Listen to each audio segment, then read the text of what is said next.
Hi, everyone. Welcome. Happy, what day is today? Tuesday. Thank you so much for spending some time with me today. I know that there are 100 different places that you could be, but you've chosen to spend that time with me, and it's something that I very much appreciate. If you could do me a favor, and please make sure to hit the thumbs up button. It's not for my ego. It helps the algorithm, and as I've said many times, and it's a broken record sort of thing. Um, we were doing really good. We had 500,000 views, December through January, and then I went solo, or not solo. I went kind of MIA for a week when I was on vacation, and that really screwed up the views and the algorithm. So anything at this point you are able to do in terms of subscribing and liking is greatly appreciated. We're here. Normally I'm live at 3:30, right? But with the Kouri Richins trial going on, it's out in Utah. So time zones are all messed up, and they went pretty late yesterday. So I figured that 4:30 was a happy medium to jump on here and not mess up the algorithm, try to pick up some people who are interested in receiving the highlights from that trial, while also making sure to cover the other things that I want to cover. So not looking at anything, but yes, hello. If you guys aren't used to watching this channel, I usually do a little bit of a get ready with me throughout it, and we're streaming on YouTube. I get a lot of people who watch on what's it called? They watch later on, and I appreciate you guys. I know those of you that do that. So thank you for watching and always making sure to press the like button. Hello, UK. I hope you are having a lovely day. I also gave you guys like a poll at the top to let me know what brings you here. How did you find me? Because I am interested in knowing if I'm showing up on like people's For You pages, or if you're just like a steady watcher, regular around here, around these parts. And I also have a little bit of a treat for you guys. Something that I've never done on this channel. Okay, are you guys ready?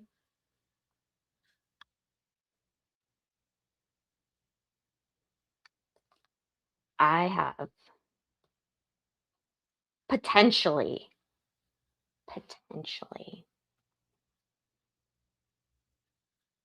$100,000 in my hands, or $10,000. What do we think? What do we think? Do we think that I have the lucky ticket, the golden ticket? I have heard so much about Florida lottery being where it's at. It seems like everyone always wins from Florida. And so I figured I'd buy a couple tickets and do that on screen. And maybe if something big hits, there will be signs. Well, hello, Mitchell. Welcome back today. Thank you for watching. Yes, you did find me on The Expert. And I am scheduled, as a matter of fact, to be on with The Expert this evening. He has not been feeling the best, the most recent of days, but he is going to do his best to get through, not get through. We are putting on a stream tonight for the State of the Union address, and I created a bingo card for it. So I think you guys are, if you watch The Expert, I think that you guys will be very amused by not only the commentary that he and I plan on providing, but also, I cannot forget, but also the bingo cards that I have created. I think my bingo cards are pretty good. If you want to watch tonight, that's actually something I should have done before coming on here. Let me grab this really quick before we get any further started.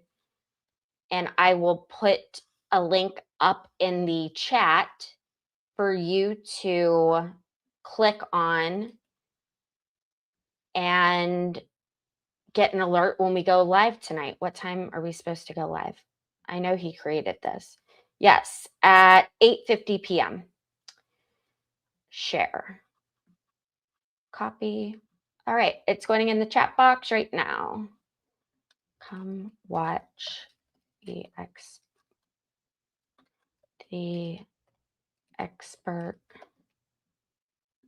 Is that his the underscore expert? Okay.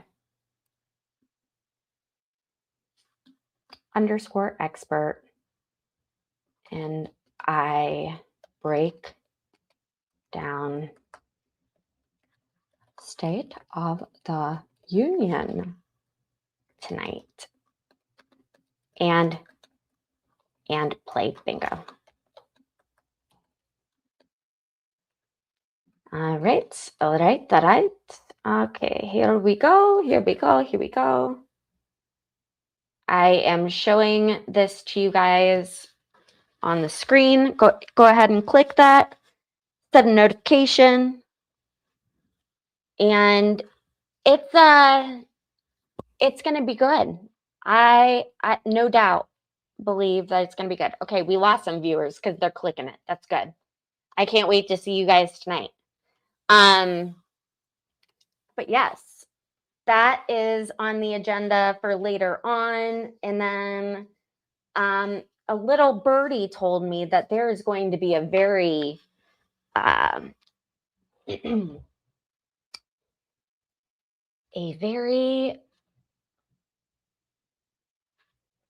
salacious, a very necessary, a very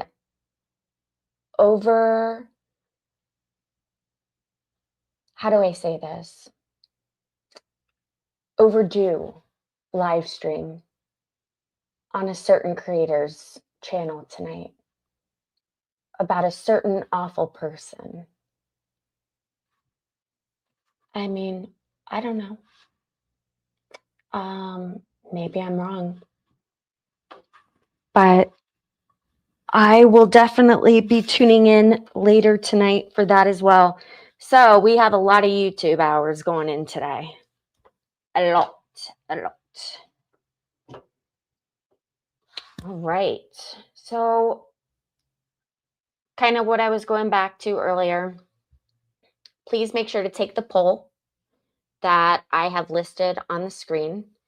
And it helps me gauge either where you're coming from, that you found the stream, and or what you are interested in consuming on this stream. I would love to know. So thank you for helping me out.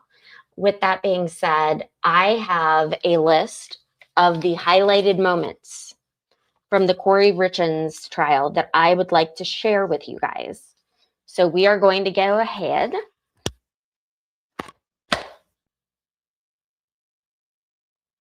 Freaking fly. ADD. We are going to go ahead and we are going to get this show on the road. It was started show. I combined two words. It's okay. It happens. Wow. Why is my face so big? Okay. We're doing makeup as well. So relax, everyone. Kouri Richins returns to the bedroom at about 3:00 a.m. She feels that Eric is cold. She nudges him. He does not respond. She sees that he is stiff and pale. His mouth is wide open. At 3:06 a.m., Kouri Richins unlocks her cell phone. She travels 243 feet beginning at 3:08 a.m. She unlocks her cell phone again at 3:10, 3:15, and twice at 3:19. At 3:21, Kouri Richins unlocks her cell phone and calls 911. Damn fly's still here. Paramedics respond, but they are unable to revive Eric. He has no pulse, he is cold. They pronounce him dead at 3:58 a.m. on March the 4th, but they think he has been dead a while. My name again is Brad Bloodworth. I am one of Summit County's criminal prosecutors who, along with Lindsay Shervinack and Fred Burmester, will present to you the state of Utah's aggravated murder case against Kouri Darden Richins for causing the poisoning death of her husband and the father of her 3 children, Eric Richins. The state will also prove to you that 2 weeks before murdering Eric Richins, Kouri Richins attempted to murder him. And 2 weeks before that, What? by fraud and forgery, she took out an insurance policy on his life. Objection, can we approach? Ooh, objecting opening arguments. Wow. Oh, important to note, her defense attorney, or one of them rather, is also the defense attorney for Tyler Robinson, who is accused of unaliving, because YouTube doesn't like certain words that are actual words, Charlie Kirk. So this might be a familiar face to many of you. Also, this is the same courthouse where the Gwyneth Paltrow Weeks before trial happened. attempting to murder Eric Richins, Kouri Richins took out an insurance policy by fraud and forgery on Eric's life. And 2 weeks after Eric died, she submitted a fraudulent claim on yet another insurance policy. In this opening statement, I will summarize for you some of the evidence that the state will present over the next few days, perhaps weeks, so that you have a framework to assemble and analyze all of the evidence. The evidence will prove that Kouri Richins murdered Eric for his money and to get a fresh start at life. More than anything, she wanted his money to perpetuate her facade of privilege, affluence, and success. Kouri Richins owned a house flipping business. She would purchase, rehab, and resell homes. She presented herself to friends and business associates as remarkably successful. The evidence will prove that on the day that Eric died, Kouri Richins owed over $4.5 million to over 20 different lenders. And she did not have the ability to service that debt because her bank accounts were exhausted and her credit was exhausted. She had been taking out new loans to include payday loans to service existing loans, but her new credit was drying up. In the 5 months leading to Eric Richins' death, Kouri Richins overdrafted over 200 transactions, totaling over $300,000.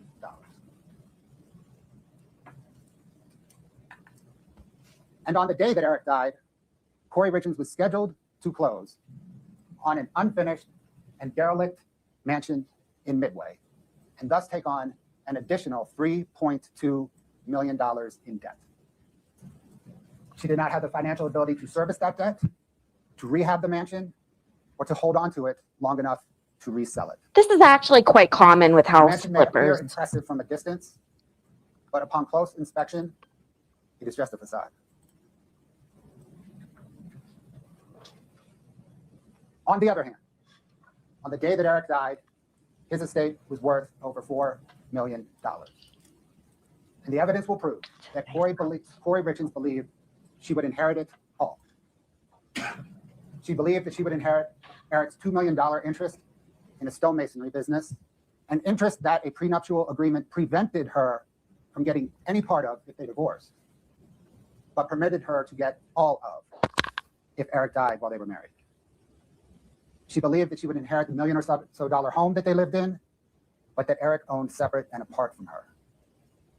And she believed that she would benefit from nearly $2 million in insurance on Eric's life, to include the $100,000 policy that she took out a few weeks before he died. Now, for Kouri Richins' fresh start at life motive. This motive overlaps with her money motive. She needed Eric Richins' money to get her fresh start at life.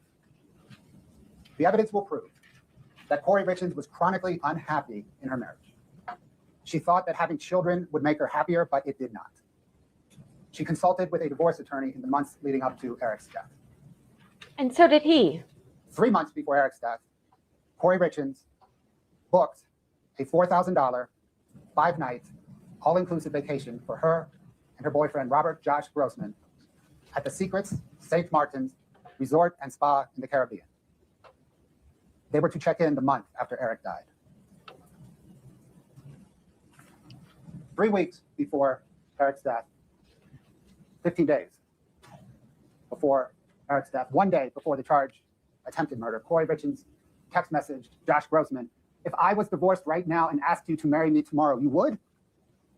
I just want to lay on the couch and cuddle you. Watch a murder documentary and snuggle." Okay. Don't hate. 5 days after the charged attempted murder and 11 days before the charged murder, Kouri Richins text messaged Josh Grossman, "Babe, I miss you. I want you today, every day.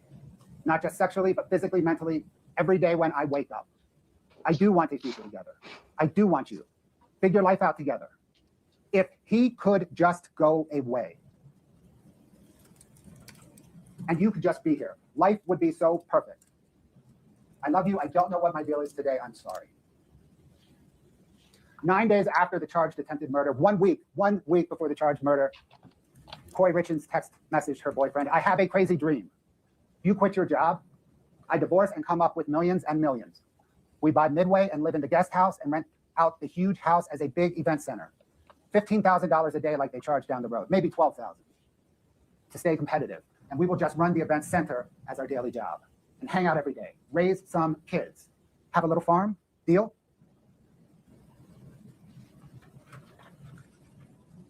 Just over 2 weeks after Eric Richins' death, Kouri Richins text messaged her boyfriend a link to the Secret St. Martin's Resort and Spa in the Caribbean and asked, "Are we there yet?"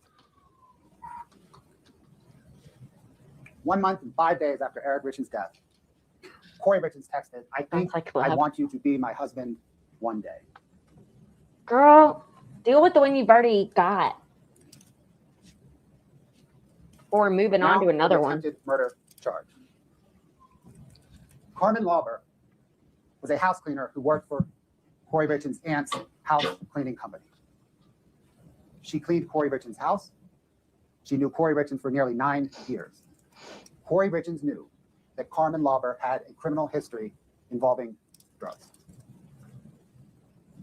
The evidence will prove that on February the 11th, 2022, 3 days before the charged attempted murder, Carmen Lauber, at Kouri Richins' request, purchased illicit pills from a street drug dealer who was a friend of a friend. And she gave those pills to Kouri Richins. That street dealer's name is Robert Crozier, and he sold Carmen Lauber the pills at a draper in Maverick. 3 days later, on Valentine's Day, Kouri Richins purchased a sandwich from the Mirror Lake Diner and left it for Eric Richins. She then departed Camas and met up with Josh Grossman an hour away. At 11:33 that morning, Eric texted Kouri Richins, "I'm gonna lay down for a bit. If I don't start getting better, I'm gonna head to the hospital soon." Shortly thereafter, all activity on Eric's cell phone ceased for nearly 90 minutes in the middle of a busy workday. Once activity resumed, Eric Richins called his two best friends. They sounded to him scared, somber, confused, bewildered. A few days after that, Kouri Richins asked Carmen Lauber if she could get something stronger. The evidence will prove that on February the 26th, 5 or 6 days before Eric's death, Carmen Lauber, again at Kouri Richins' request, purchased pills from the same street dealer at the same Maverick in Draper. And she left those pills at a home that Kouri Richins was just finishing up a rehab on. The evidence will prove that those illicit pills contained fentanyl.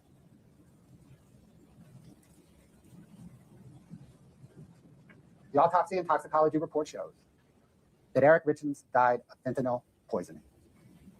He had several times a lethal amount of fentanyl in his blood and more in his stomach. And that extraordinary amount of fentanyl was intentional, not accidental.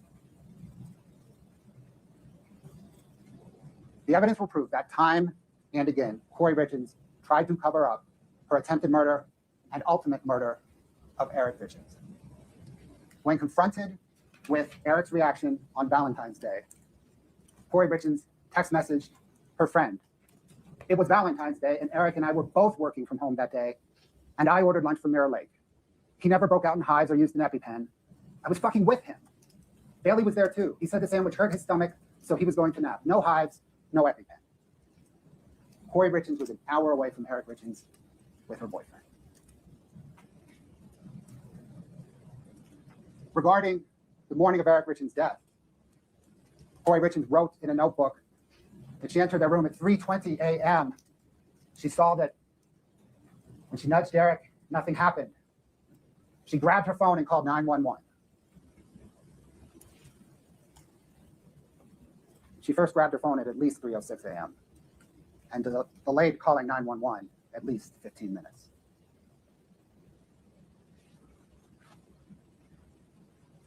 The evidence will also prove that Kouri Richins had a guilty conscience.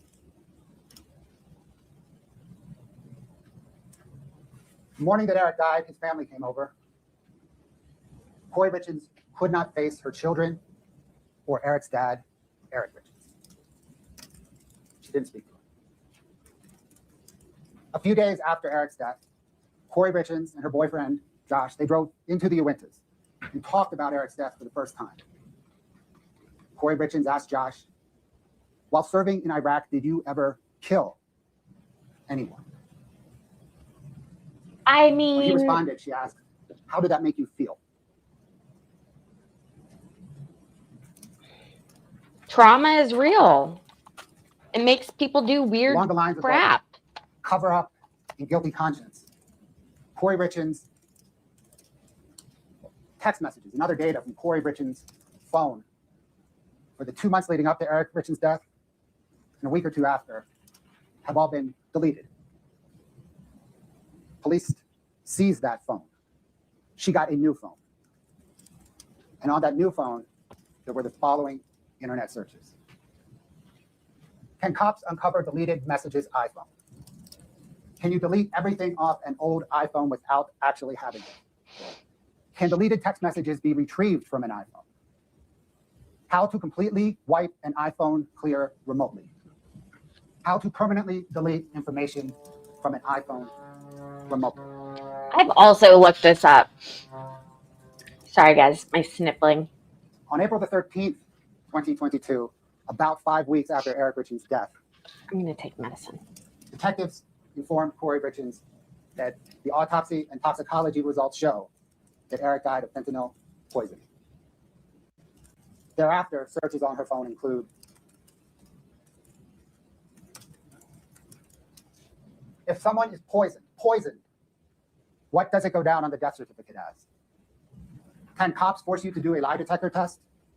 Women, Utah prison, luxury prisons for the rich in America.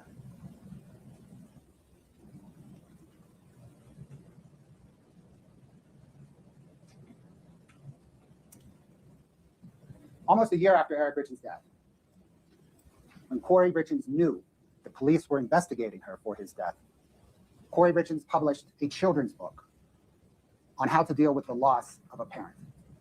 And she promoted that children's book on local television and local radio.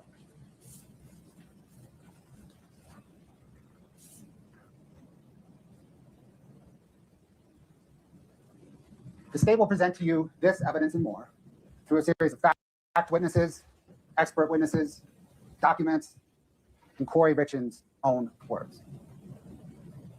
As you evaluate the evidence and you consider it and you weigh it, let me offer 4 recommendations. The first is the evidence will prove that Kouri Richins murdered Eric Richins, but also consider the evidence that proves that Eric Richins did not kill himself or die accidentally.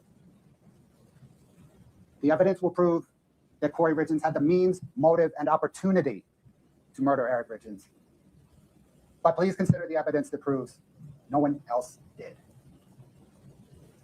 Consider the evidence leading up to Eric Richins' death that proves that Kouri Richins murdered him, but also consider the evidence after Eric's death that also proves it.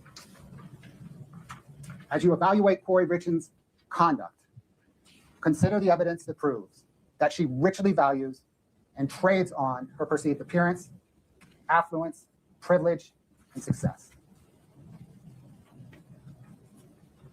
Let me please highlight 2 of the judge's instructions that he just provided. The first is stay focused on the evidence. What the attorneys say, how they say it, their voice inflection, none of that is evidence. Please stay focused on the evidence. Please take notes. As he said, you will probably only hear from a witness one time, and that is when the witness testifies. At the end of the trial, I'll stand back up here. So can they take In the notes? closing argument, we will analyze the evidence. We will apply it to the elements that the judge instructed you on. And the state of Utah will ask you to find Kouri Darden Richins guilty of the aggravated murder of Eric Richins, the attempted aggravated murder of Eric Richins, 2 counts of insurance fraud, and forgery. Man, it's a lot of charges. Back for a moment to the morning of March the 4th, 2022. It is 8:30.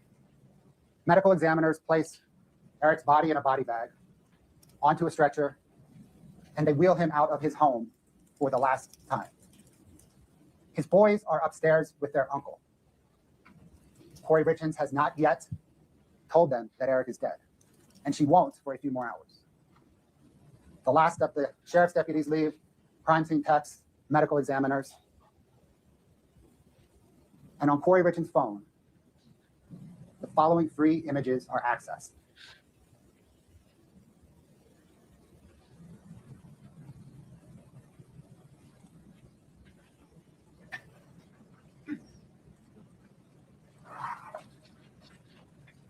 I mean, she was closing on that property, so Is your mic on business? Yes. Tap record. We need Katie to be connected. She is. It's a black screen at the moment. Is that intentional?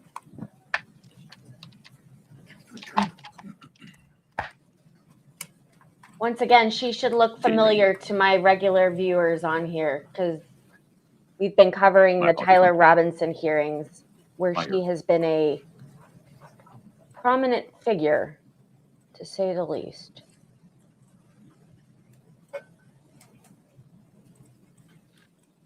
No, what's the status of the emergency? My husband's not breathing. He's cold. Okay, what's the address? 282 Willow Court. 282 Willow Court? Uh-huh. Okay, what's the phone number in case it gets disconnected? 435 671 1987. Okay, it's going to be in Francis? Uh-huh. Okay, tell me exactly what happened. I don't know. I just came in. I was sleeping with my kids. Okay, I can't understand you. I need you to take a deep breath. What's going on? I don't know. I was sleeping in with my kids. I just came in our bed, and I turned over, and he's just cold. He's just cold. Who's cold? My husband. I turned the light on him. And he's not breathing? He's not breathing? No. I need you to confirm it for me. Is he not breathing? No. Okay, can you do CPR? No, I don't know how. You don't know? I'm going to tell you how to. Are you willing to do CPR? Yeah. Okay. Those were the sounds of a wife becoming a widow. 6.5 hours before that terrible phone call, Eric and Kouri Richins were in that same bedroom, and they were celebrating. They were celebrating because Kouri was about to close on the biggest real estate deal that her company had ever done. She was about to close on something called the Midway Mansion. Slide 2, please. A sprawling, multi-million-dollar home in Midway that had been abandoned before construction was completed. And the plan was to fix it up just enough to resell it. In other words, repair the windows, make it look nice. There had been vandalism inside, clean it all out, get it ready to flip and sell. And the concept is to sell it for millions more than the bargain basement price they got, because it was just a dilapidated, falling apart, abandoned property. And the plan was to flip it for so much I love that she was it. going I to wish make I could do millions that. of dollars of profit, at least $2 million for her and for all of her investors. And Eric was a part of this. Eric had been out at the property that very day, the day that he died, spreading gravel to make it look nice for open houses, and so that it'd be ready as soon as they closed. These two had other things to celebrate on March 3rd, besides this big deal that was going to make them a lot of money. One of the things they had to celebrate was that Eric's business was doing great. Can we have slide 3? Eric worked as a stonemason, and you're going to see, this is 2020. This isn't even the year before he died. So his income kept going up and up. But he declared to the IRS that he made over $750,000 that year. That was just in 1 year of what Eric was bringing into their marriage and their family. They also lived in a beautiful home. Slide 4. It was a beautiful home. They got married in that home.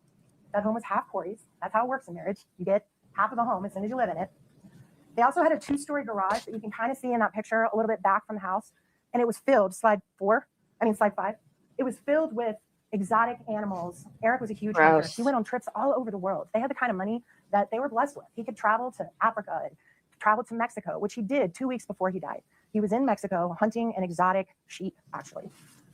They had four-wheelers. They had lots of vehicles. They had snowmobiles and ATVs and ski equipment. Sheep's just trying to live the life. They also had a wonderful family. Slide 6. The one thing that I don't think anybody in this courtroom is ever going to challenge, us included, is that Eric and Kouri adored their boys. They were their world. They were in that place that those of us who've had kids have all been in, where you spend your days driving them around to soccer and all their activities, and they're just the center of your world. And that's how both of these parents felt about their kids. They loved them a lot. And what's more important is that the boys adored their father, adored him. And Kouri knew that about her sons and about her family. Their marriage had survived through some rough times, and you're going to hear about that. Like any marriage, it wasn't a perfect marriage. They'd gone through a really bad year where they both contemplated divorce, and they did what a lot of couples do. They went to marriage counseling, they worked it out, and they decided to stick it out, and they did. You're going to hear testimony from one of Eric's closest friends that in the few weeks before Eric died, he and Kouri were the happiest together that he'd ever seen them. And you're going to hear that from one of Eric's closest friends. Now, on March 3rd, Eric started sending excited texts before their celebration to Kouri, saying, hey, let's get together. Let's have some celebratory shots. Slide 7, please. Oh, I'm sorry, you guys aren't going to be able to read that. It's really small. But it basically says, oh, no big deal. Thank you. You want to grab lunch today with a celebratory shot? That was Kouri saying she can't, that she has other plans. But he's excited. He wants to celebrate about the big closing. When Eric got home the evening of March 3rd, after he'd been out at the property spreading the gravel, he got home and they all had dinner together as a family. Kouri's mom dropped by. They visited with her mom. Her mom had actually been out at the property the same day with a carpenter trying to get some bids and get it ready to start getting it fixed up. Yes, 4 garage doors, 2-level Kouri's mom garage. left. They tucked their boys into bed. And around 9 o'clock, they decided to have their celebratory shot.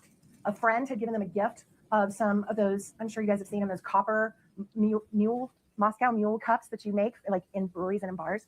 And they decided to try out their new cups. So Kouri made what's called a Moscow Mule. And they also had a little shot, which is Eric's idea. Can you tell we're in Utah? They had their drinks. They actually didn't finish them and set the cups in the sink at the house right there. Around 9:30, they were getting ready to go to bed, and they heard one of the children who suffered from something called night terrors, where they scream out, they have nightmares. One of the children was crying out. So Kouri went to sleep with her son around 9:30 that night. You're going to hear the police. Kouri also told the police the day that they came to the house that she believed Eric might have had what we call a marijuana gummy. You're going to hear Eric loved marijuana gummies. He used them a lot. And the police found a whole bunch of them in the house, in his things, in his clothes, in his closet. You know, he was a marijuana gummy user. Slide 8. These are all gummies that the police found in Eric's things. Some of them, you can tell, had commercial bags where he bought them from dispensaries. Some were in clear bags that he bought from somewhere else. So okay, let me just point out that is not a very graceful photo of her. If you're just now tuning in, like I said, this is the same attorney who has been sitting next to Tyler Robinson, the alleged unaliver of Charlie Kirk.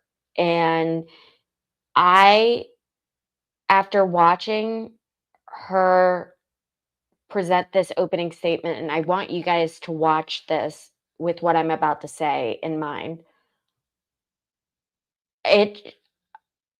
I expect a whole lot more when I am a defendant who is risking being thrown in jail for the rest of my life. You know what I'm saying? Like, please don't have a notebook that you're just carrying around reading off of. It's just, it didn't go well, in my opinion. But I want to know your thoughts after having heard mine halfway through. Location unknown. So take it down. So as they're getting ready to go to bed, oh, you're going to hear that after Kouri left the room, Eric was on his phone, and he was talking to a friend named Scott Wagner. And you're going to hear that Scott Wagner talked to him at 10 o'clock at night. That when Scott Wagner talked to him, he did not sound drunk. He did not sound high. He did not sound like he was on fentanyl or anything else. That there was no sound of the wife or children in the background. That he was alert, that he was having a totally normal conversation with Scott. And this was at 10 p.m. Shortly after 10 p.m., you're going to hear, forgot to mention, when Kouri left the bedroom, she has always maintained from beginning to end that she left her phone in the room, in the charger next to her bed, which we all do at night when we're about to go to bed, we charge our phones. Nothing unusual there. After 10 o'clock, around 10:30, so this is an hour after Kouri's left the bedroom and is in with her son, Kouri's phone is unlocked and moves just a few feet. Now you're going to hear Kouri's friends in this trial and some other people testify that Eric was always checking Kouri's phone. And you can kind of see why he probably was doing that. Based on what you've already heard from the state. Maybe he had good reasons, but he checked her phone a lot. So we know he did that at about 10:30 because we have proof that the phone opened and closed. Moved a short distance, like maybe walking around the bedroom, and then closed again. And that is the last thing we know for sure that Eric did the night that he died. Sometime after that, we don't know exactly when Eric died. Slide 9. When Eric died, his Apple Watch was hanging on a charger, nice and neat. His phone was in a charger on the nightstand. He was lying in his underwear, like when you go to bed, and he was on his back on his side of the bed. So it appears pretty clear that Eric went to bed and fell asleep and died in his sleep. You're also going to hear, slide 10, that there was an empty pill bottle right next to him in his nightstand. And I want you to pay careful attention to this. The empty pill bottle expired in 2016. Made after him for painkillers. That's going to become important later. Sometime after 3 a.m., Kouri wakes up and comes back into a dark bedroom. You're going to hear she unlocked her phone. Probably, we're not going to dispute the times that the state just mentioned. The phone gets unlocked shortly after 3 a.m., which is what time Kouri says from day one that she got up. She always tells the police, I got up at 3. The phone verifies that. The phone moved around the house a little bit. You're going to hear the distances in the house. There's going to be investigators that are going to tell you how many feet from the master bedroom to the bathroom to the kitchen. They're going to tell you about how many feet are in that house if you're walking around the house. It appears clear she walked around the house just a little bit for a few minutes. And then the phone stops being active, which is indicative of being back in the charger, indicative of not moving anymore. And a few minutes later, you hear the 911 call that you guys just heard. So that gives her enough time to crawl into the bed, touch her husband, and realize he's cold. Just about 3 minutes. That's all it took. And she picks her phone up, calls 911. You're going to see that the phone records prove all of this. At that time, I believe everyone's going to agree, and I think the state even admitted it in their opening, it's pretty clear he'd been dead for several hours. And you're going to actually see a photo when we pass, our blood pools in the position that we lay in. It's not circulating anymore because our heart's not working. And you're going to see a picture of his back. And you're going to see that the blood, he had been dead long enough for the blood to pool on his back because he was laying on his back. So that usually indicates he'd been dead for several hours, and the medical examiner is going to tell you that. So those 6 hours, ladies and gentlemen, between 9 p.m. and 3 a.m., somewhere in that time, Eric Richins died. Somewhere in that time, he ingested a fatal dose of fentanyl. What you will never hear after 4 years of investigation, where as recently as 2 weeks ago, they were back searching that house. After 4 years of investigation and 5 weeks of this trial, you know what you're never going to hear is how that fentanyl inside of him, because there is zero evidence of that. To this day, slide 11, please. You're going to see that his death certificate, oh, that's the wrong thing, Katie. Just take it down. Sorry about that. That's the wrong thing. His death certificate reads that the manner of his death is still unknown to this day. You're going to hear testimony that a medical examiner has the ability to declare the manner of someone's death. It can be homicide. It can be suicide. It can be accidental overdose. It can be murder. It can be anything. To this day, the medical examiner, the professional that's the head of declaring how people die in the state of Utah, has never been able to determine the manner of Eric Richins' death. Now, you're going to hear first responders and law enforcement tell you that no fentanyl was found in the bedroom the night of his death. But you're also going to hear them that they didn't search for it. Yeah. You know, we've all seen the TV shows, the crime shows. What do you do if there's a murder, right? If you think there's a murder, tape it off. No one gets in or out. It becomes a crime scene.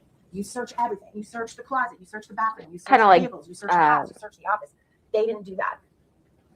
All kinds of friends. Nay, family, you're gonna Ramsey- see video of all the people that were in the Ramsey- house that day. There was no restrictions on anybody. The little Guess who was girl. sitting in the sink? The cups. They were sitting there. They were never taken. They were never tested. Nothing. The nanny ended up putting them in the dishwasher the next morning, and they still had fluid in them. You're going to hear the day after Eric died. Not the day after, day of. They started interviewing Kouri over and over and over again about what happened that night. You're going to hear for yourselves that her explanation of what happened that night has never changed from that call you just listened to. As far as the timing, as far as what happened, never. Law enforcement John secretly Benet, yeah. recorded her phone conversations for over a year after this incident. 2 years later, listening in to her conversations with her family to see if her story about what happened that night ever altered, ever changed. You're going to hear it never changed. You're going to hear that before Eric's body was even taken out of their bedroom, Kouri was told the body was going to a morgue for an autopsy. So within an hour of the cops getting there, she knew there was going to be an autopsy of his body. And what happens when you have an autopsy? You figure out how someone died. That's what doctors do. They test your blood. They test your bodily tissues. So she knew that. But did she tell the police or the medical responders or the EMS, hey guys, you might want to check out fentanyl. My husband used it all the time. Did she do that? Because with one sentence, she could have taken all suspicion off her and made this about a drug overdose. But she didn't. As a matter of fact, she could have staged a whole drug overdose scene with fentanyl pills on his stomach and everything all over the place and say, gosh, I tried to get him in rehab for years and I couldn't. But she didn't. And you know why? Because she told her truth. She told her truth over and over again. And it's exactly what she told that 911 operator that you just heard and you're going to hear over and over at trial. I don't know what happened. Now you're going to hear that Eric Richins' family simply could not accept that. They needed someone or something to blame for losing someone they loved that wasn't Eric himself. And that's totally understandable. No It family happens all the ever time. wants to believe that behind closed doors, someone they love is using drugs. No one wants to believe that. But the family's need to make sense of Eric's death went way beyond what you would expect a normal grieving family to go through. You will hear that as the detective arrived at the house, Eric's sisters spoke with the detective in the driveway. This is before anyone in the house knows how Eric died. If he had a heart attack, if he had an aneurysm, a lot of people were talking about aneurysms at the scene, and you're going to hear that. Nobody knew yet how he died. The sisters were telling the police, Kouri probably did this. Kouri probably did this. Day one.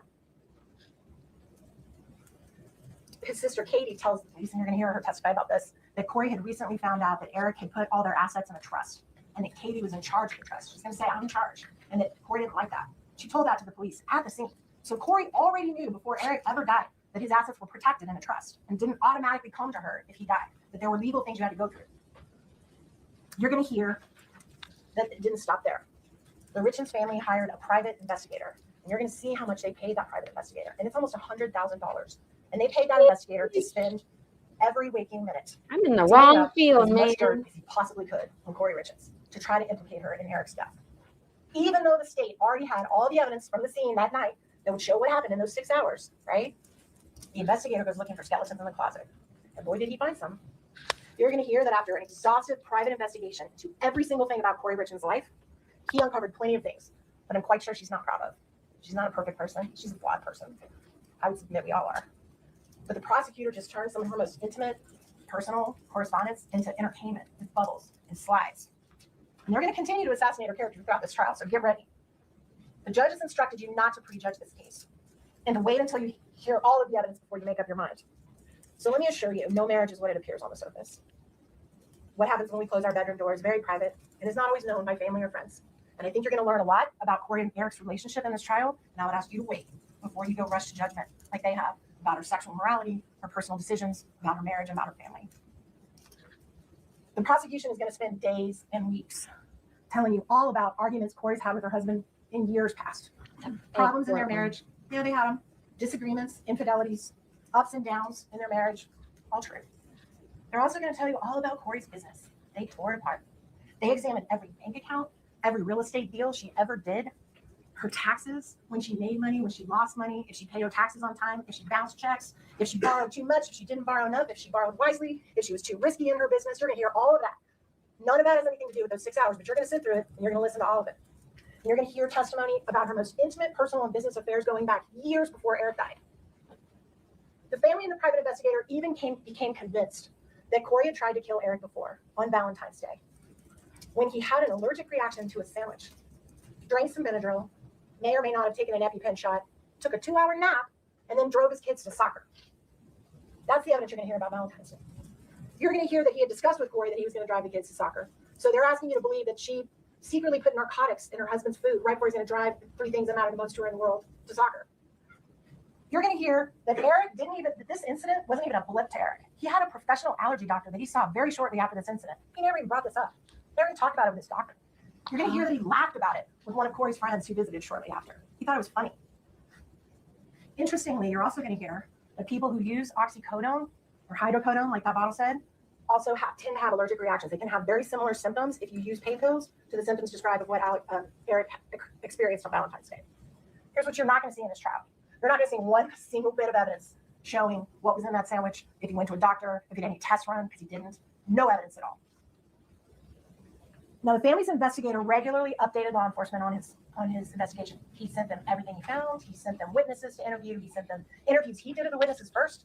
You're going to hear this very same private investigator took Eric's computer before the police got it and had it for a long time in his possession, looking through all of Eric's computer. You're also going to hear Eric's family went and hired experts. They hired experts in toxicology, in finances, in handwriting analysis, paid them all a bunch of money. And now those same people that the family hired are going to appear here as witnesses for the state to testify against Kouri. Oh, You're going to hear that the family had constant communications with the prosecution team right up until they decided to charge Kouri a year later. Now, as you've already heard from this prosecutor, they're going to spend weeks in this trial trying to convince you that Kouri had reasons to kill her husband because they can't show you that she did kill her husband. You're not going to hear a single one of Eric's family, Kouri's investors, Kouri's friends, her lover, her accountant, her broker, her lawyer, her marriage counselor, her accountants, her husband's friends, her husband's coworkers. Not one of those people is ever going to be able to tell you what happened in those 6 hours. Not one of them. You're going to hear me ask each one of them in this trial, do you know whether or not Eric Richins knowingly ingested fentanyl? Do you know whether he accidentally ingested fentanyl, thinking he was taking another kind of pill and it had fentanyl in it, and he took it and accidentally ingested it? Do you know whether he mixed fentanyl with alcohol after Kouri went to sleep? The answer every single time from every single one of these witnesses is going to be no. Now, here's what you will hear. You will hear that Eric suffered from pain a lot. That he suffered from knee and back pain related to his work. He did hard work. He was a stonemason, lifting heavy stones. I can And only he also was imagine. a huge outdoorsman. He was hiking, snowmobiling, skiing, hunting, and he had pain in his back and his knees from that kind of activity. He also had been diagnosed with Lyme disease. He believed he had it, and he claimed to people that were very close to him that he suffered with intense bouts of pain that he believed was related to Lyme disease. It's awful. But this is a man's man, this guy. He's a hunter. He's a macho guy, right? He didn't want to show weakness. He didn't want people to know he was suffering. He didn't share that with a lot of people. You're going to hear that Eric was so dependent on the drugs like the gummies that gave him relief from his pain that he would even take it and smuggle it in his luggage when he went on trips out of the country and out of the continental United States when you got to go through TSA. That's how much he needed that relief. Now you're going to hear on one of the calls that they were recording when Kouri was talking to her family, she tells her family that she purchased pain pills for Eric at his request. She purchased them from a woman named Carmen that she knew who cleaned her properties for her, and she knew Carmen had access to people that had drugs. You will hear that she asked Carmen to get oxycodone. Oxycodone, which is very similar to the hydrocodone that you saw in that pill bottle right there. Your Honor, apologize. May we approach? Percocet. Molly Percocet. All right. So after opening statements, figured we could scratch. See if I'm a big winner. At least one of these. I think I got 10 of them. 2, 3, 4, 5. Oh shoot. No, I got 5 of them. I didn't get 10 of them. For real? Week, so get ready. You're going to hear that oxycodone is a fairly low dose pain pill that you can get prescriptions for. Most prescriptions for oxycodone are around the range of about 10 milligrams per pill. That's about, if your doctor gives you oxycodone, that's about what you usually get it for.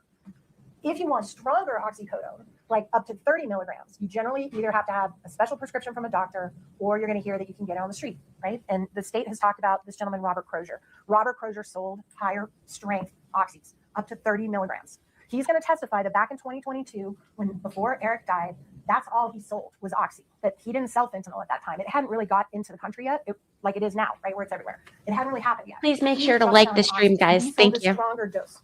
So you're going to hear and you're going to see evidence that Kouri asked Carmen for something stronger, and that Carmen, you're going to hear from Mr. Crozier, purchased 30 milligram oxys from Crozier.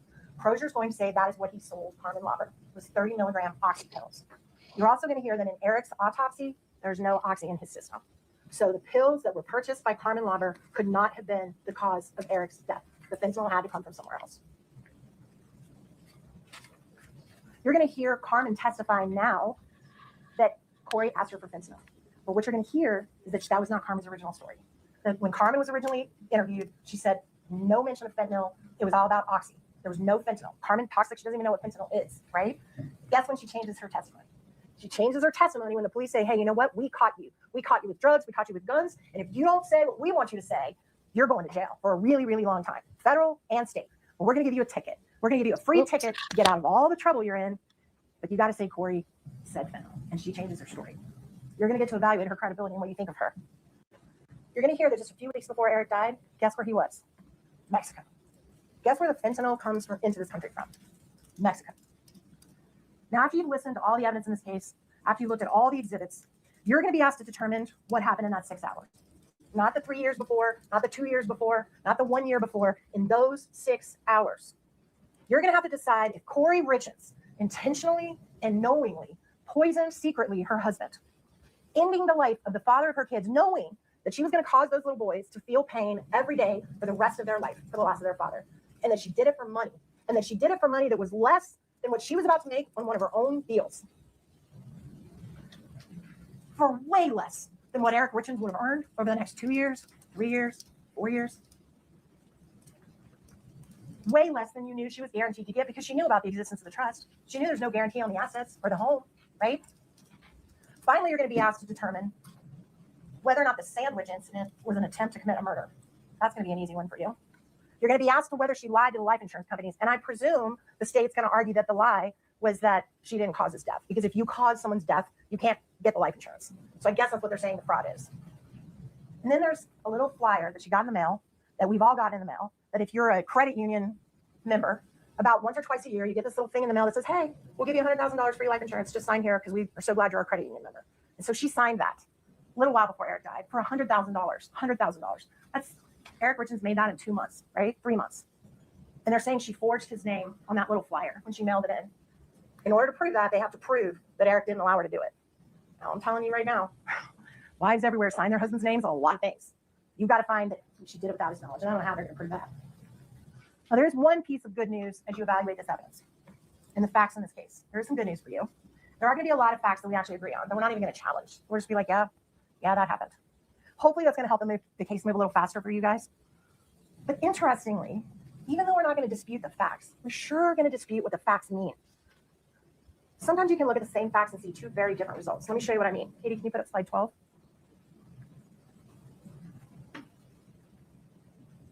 Is it up on your screen, Katie? 1 second, please. The judge has to give us the pass to get into the... This happens from time to time. Okay. Brittany. Can you do me a favor? Disconnect from table 1. Plug back in. Okay, 1 moment. There it is. So look at this picture of a young woman in a fur coat. See it? Now look again. You see a witch? Nose, mouth. There's going to be times in this case where the state is going to discuss facts with certain witnesses, and they're going to show you the witch. And I'm going to take those same facts and those same witnesses, and I'm going to show you a widow. At the end of the trial, if you can still see both faces, that's reasonable doubt. The judge has instructed you that the burden of proof in this case lies with this table. Katie, can you put up slide 13? Can you make it a little bigger, please? The law presumes the defendant is not guilty of the crime charge. She's innocent right now, and you have to accept that to do your job. The presumption persists unless the prosecution's evidence convinces you beyond a reasonable doubt that the defendant is guilty. Katie, can you put up slide 14? This burden, this is a heavy burden for the state. We know that. And our Constitution gives them that burden. Our Constitution, that same Constitution, promises Kouri Richins a fair trial by a jury. I agree. And that's you, her fellow citizens, who took an oath to swear that you will stand between Kouri and the government and make them meet their duty before they can get through you. And they've got to meet it by proof beyond a reasonable doubt. More powerful than just more likely or not that she did it. It has to be firmly convincing you. There are very few things we know with absolute certainty. The criminal case doesn't require proof that overcomes every possible doubt. But if you think there's a real possibility that she is not guilty, you must give her the benefit of the doubt and find her not guilty. And that's the burden that's on your table. When you go back into that jury room, that's going to be on y'all's table. We're asking you to be courageous, to pay attention, to stand strong, and to hold the government to that burden that's on their table. Hold them to it. But can And they at the end of take this case, notes? you will see Kouri Richins is innocent. She's counting on you to do your job. And the only proper verdict to return in this case, which we are going to ask you to return at the end of this case, is to find her not guilty on all charges. Thank you. Okay, so let's interested let in you- your feedback because I found that to be an extremely weak opening argument for the defense, which I think is, they say that they don't have to prove that they didn't do it. Like that's the state's burden. That's silly. The person's there for obvious reasons. The state thinks they have enough to charge that person. Long story short, I think that it was a very underwhelming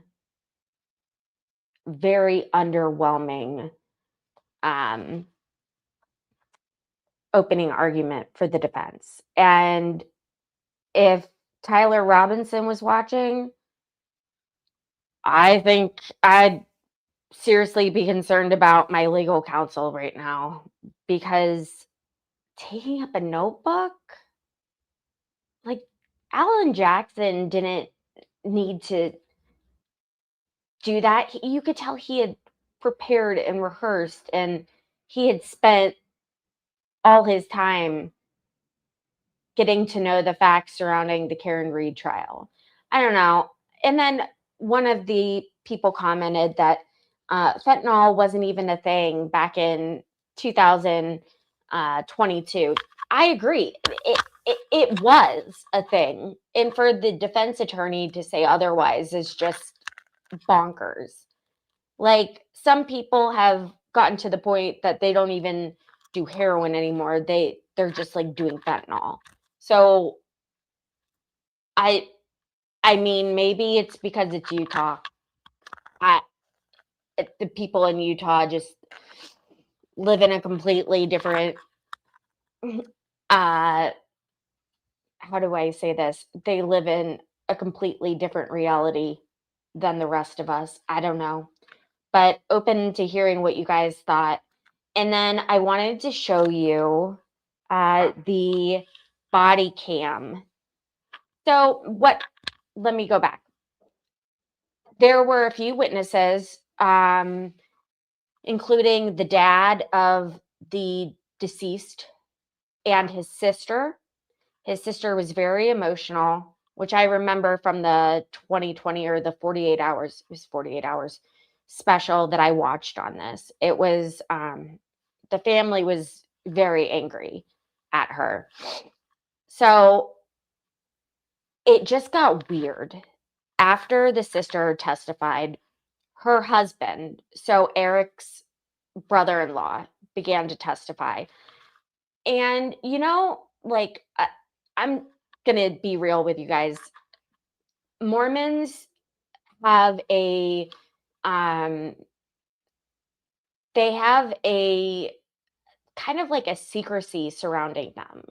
and their religion, and things that only they know that people on the outside are not privy to.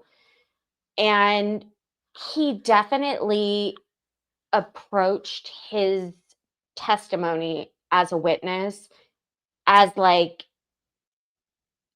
in the same way. It just, he made himself look suspicious without even needing to, by being not like fully disclosing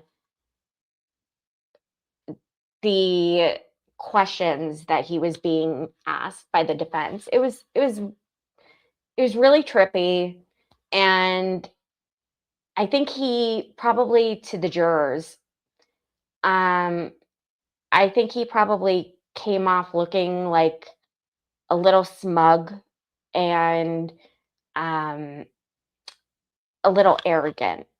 That would be my thought. I think that's what the general public assumed after watching him. And then this is him. This is this star. Look at that. Look at those ears. All right. But the part that I thought was good was when they get to the body cam, because we hear some interesting utterances from both parties, his family as well as Kouri. And like I always say, I'm trying to give you the highlights of the trial, so you don't have to sit behind a computer for 8 hours and watch everything and have to sit through sidebars. So I hope that you guys are appreciating this. Please make sure to hit the thumbs up button. That helps the algorithm and helps my channel. So here we go. The blur in the middle. And with the exception of that blur, everything else is the same. Yes. And has this clip been cut down from your original video? Not this clip. Okay. I'll move to admit 1-4D. Okay. 1-4D, as in David, is admitted. And publish to the jury, please. Scott, is this in a spot you want to start? I'll restart it, and it does have audio. Understood. Go ahead, sir. I don't have the audio. Is the audio instantaneous or is it a delay? No, Okay. it should be right away. I think I know how to fix this. Give me just a moment. We'll need If to you restart it. pause. Yeah. I, We practiced this earlier. Give me just a moment. did you? No. That's what I thought too, but it sounds like they've edited around that. One moment, folks. Scott, would you do me a favor? Would you disconnect from the HDMI and then reconnect? No. Then, did you I plug back in? appreciate you guys being Okay, you here cue the video while again they for me. sort out their silliness. And no medical history other than his asthma. Thanks for sending the hearts. Hi, Gina. What does he take? What medicine does he take? Can you find it and tell us?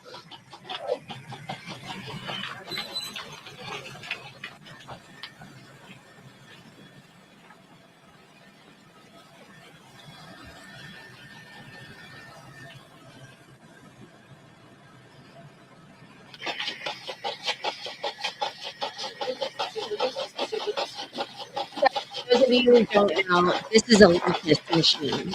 This is what provides chest compressions so that EMTs can do other things like give IVs.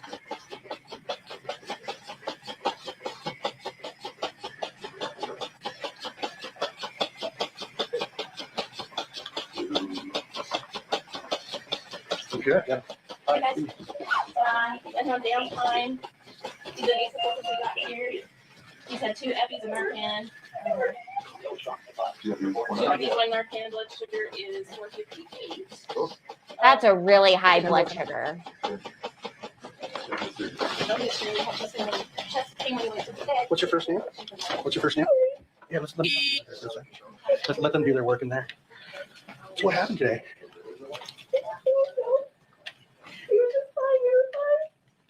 When you say we were fine, what time did you see him when he was alert? We had a drink together at 9 to celebrate something at work tomorrow. Okay. We went to bed. I went to bed with my kids. He went to bed in our bed. What time did you guys go to bed? I 9:30. Okay. 9:45. And then what alerted you to him today? Right now. I just woke up. When I sleep in my kids' house, wake up and I go back to my own bed. Mhm. I just crawled over on his side. And he was laying in bed. Okay. He was on his back on the bed, and I It's a Okay. pretty room. And he was on. You said he was on his back. Okay. Where are your children now? was asleep in that room. 2 are awake with their ear to the door. I Mm. go, let me go out. Please somebody No, take them out. where are the other two at? They're awake. Is she No, really that's crying? And where's that at? Their first one here left. Okay. Is there any family members we can call right now? Yeah, I need to call my mom. I need to call my mom so bad. Okay. I think I don't know. My mom's still on the phone. I don't know. Okay. Okay. I call my mom. Yep. I'll give you a phone right now. Okay. I need to call his dad. He's gonna be okay, right? Like I got in bed and then I just got. They're doing their best. Okay, ma'am. Here, you can use my phone. I wonder if they were able to get. Mom. Mom. Never mind. Mom. Come to my house. Come to my house. What's going on? I don't know. Something's wrong with Eric. The police think I'm girls are here. It's like, I don't know what's happening. He wasn't breathing. I don't know. Who? Eric. Where's he at? He's at Disneyland. Where do you think he is, Mom? I think my partner found your phone. Is this it right here? Does he have any medical conditions or anything like that? He has Lyme's disease. Lyme's disease? Nothing major. Like, Okay. So no heart problems or anything like that? no, he just said his chest was hurting when he went to bed, but that's, not, he doesn't drink enough water, when he gets on the bike upstairs. I don't know, it didn't.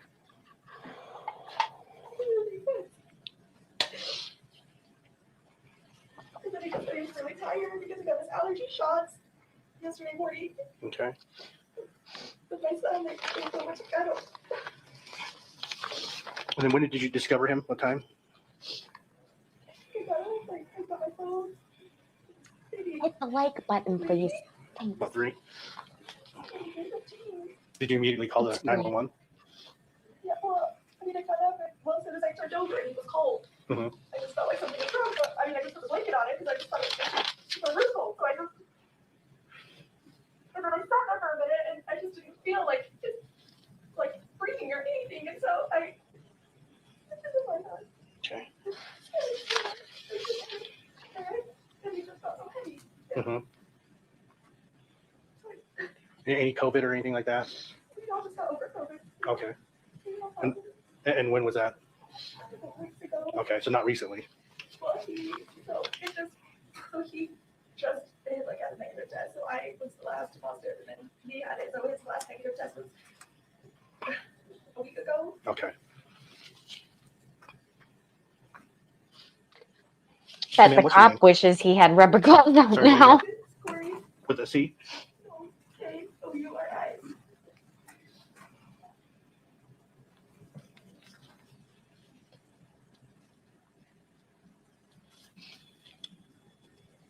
He's like, I don't want that spicy flu nonsense in my life.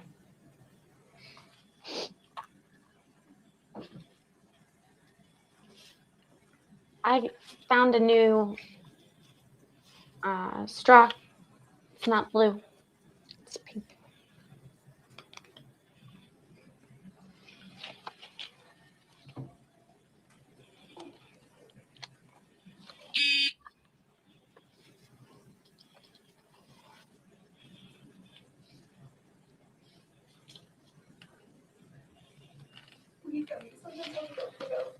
Gummies before he goes to bed. Mhm. Like, you didn't seem like you did though. It's like a gummy, as in like a THC gummy? Okay.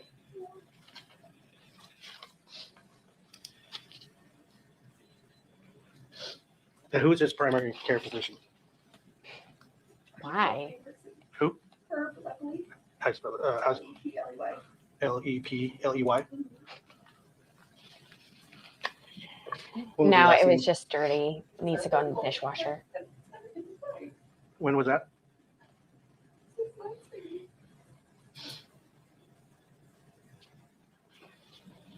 I love them though. Oh my The silicone.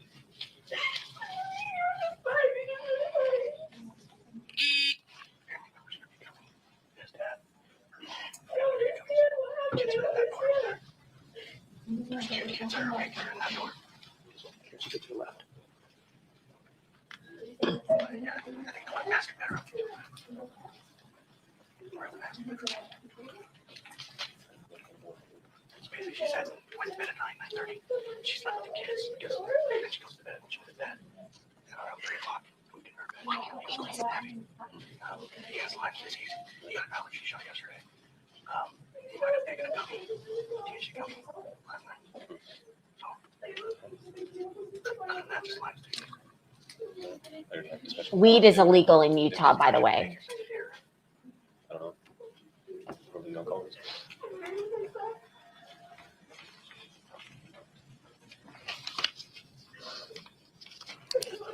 Like he wasn't safe. Like he...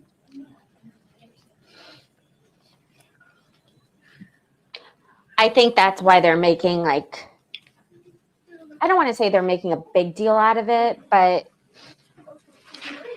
if 1K32, what's my case number? weed was legal, I don't think we would be hearing Copy. a lot about it. I don't know. Yeah, firm. And the complaint's going to be the wife, first name of Kouri. It's a very interesting way to spell Kouri as well.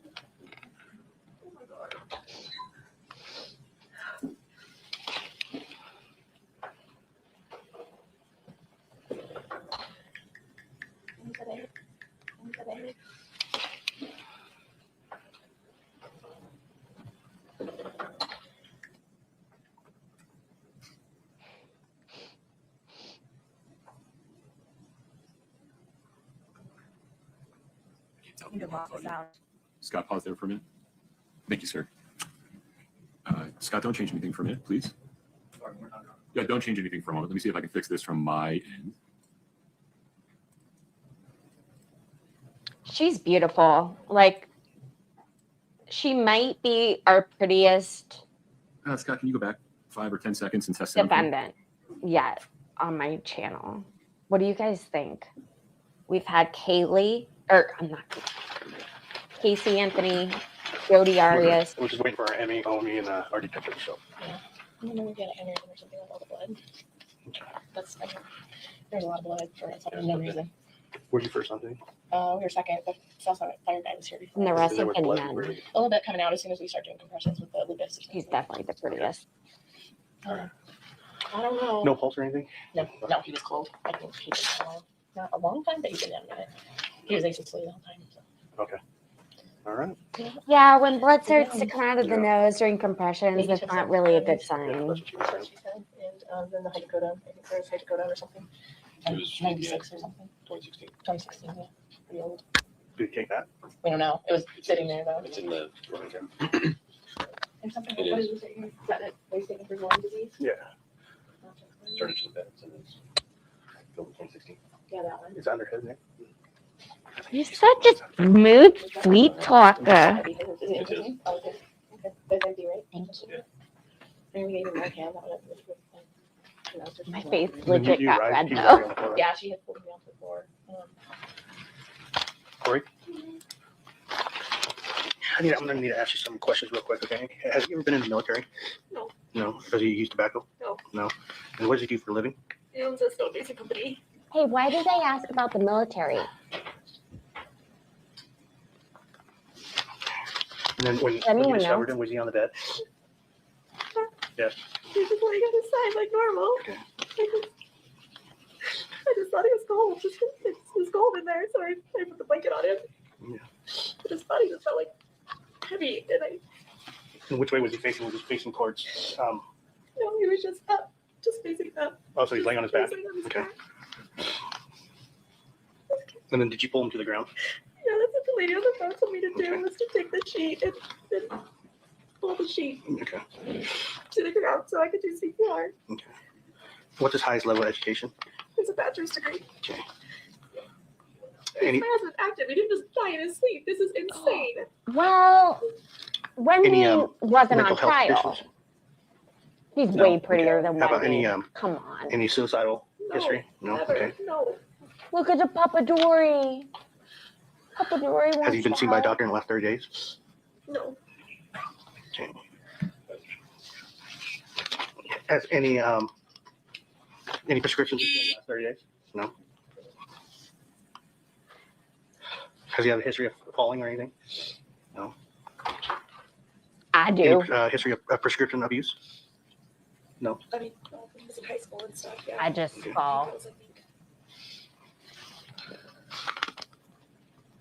I have no Well, you didn't have equilibrium. 3 shots yesterday. He just didn't feel good from them. Like, You didn't look good last night. he looked pale last night. And I asked if you were okay. Who's being Yeah, interrogated? His chest was hurting. Kouri Richins. Does he have any history of illicit drug use or anything in the No, past or no, never. Hey, Mitchell, if anyone sends Do you have the phone number to tools, please Herb, let me know. his doctor? Okay. Because I don't typically look at that screen. I don't know, we'll see what we do. You're very welcome. I don't. It's just at the Park City Family Clinic and Hospital. Or, Apparently, my mother is Not a- extremely popular. Oh, it's a couple. Why would you tell us that? no, they shouldn't have told him. I asked him. Oh.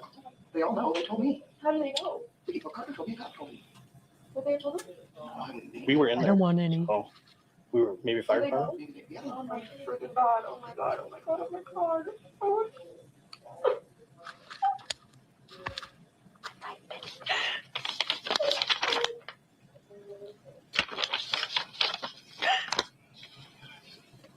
Oh my God.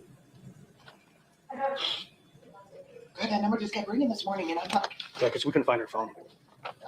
somebody called from his cell phone and then Google it, it says it's a spoof number. I'm gonna go up here to speak. Mom, is the door closed, my room? Yes, we- Is he still? So I'll explain to you what the process is right now. Because he was in good health and his age and everything like that. Okay, our medical examiner is going to come and do their investigation real quick, and then also our detective, just to make sure that everything's documented, correctly. And then from there, they'll explain to you what's going to happen. Most likely, what I'm thinking, because he has no serious health problems or anything like that.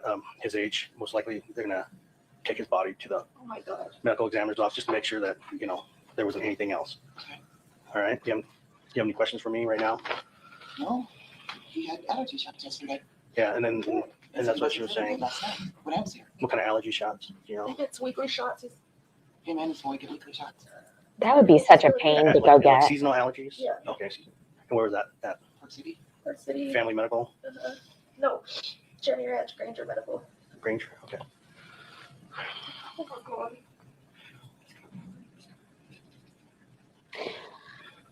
Trauma affects everyone differently. Unless you've been in this situation, it's difficult to say, she's acting You guys gotta go back to sleep. It's 4 o'clock in the morning. wrong.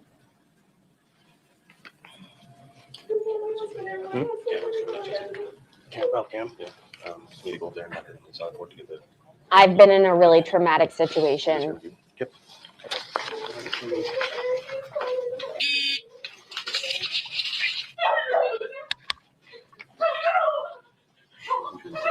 Yeah.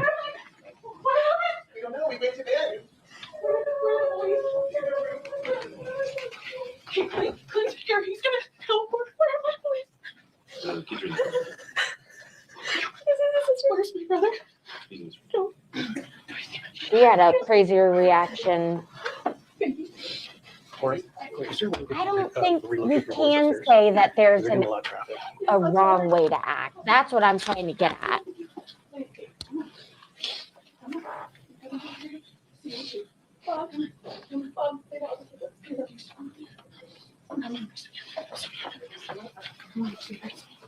This is the body cam footage from the Kouri Richins trial. I could explain to her if you want to go. I miss everything. I miss Chris Will, everything. I miss Eric attorney. I miss everything. We don't have Go to worry upstairs. about that kind of stuff right now. Go upstairs. Go upstairs. Go upstairs.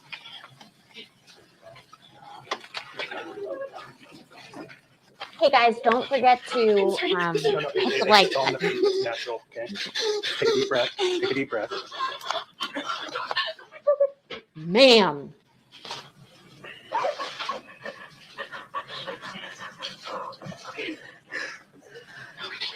Okay, I gotta breathe. Oh my God, I gotta breathe. I just talked to him like a couple hours ago. I have an emergency inhaler. He just woke up and he wasn't breathing. You can borrow it. I went to bed. I went back to bed because I'm a nightmare. So I went back in our room and was breathing. Okay, I wanted you guys to watch this for a specific reason, and that reason is about to come up. So if you are watching on a computer, like if you're not watching the screen rather, now might be the time to look at the screen and look at the closed captioning, especially. I'm going to try to keep quiet during it. And I just turned over to cuddle him and his body was just so cold. So the only information I know from what the medical staff that was here is he was cold to the touch, okay, and it seemed like he was down for a while. So He was fine at 9:30.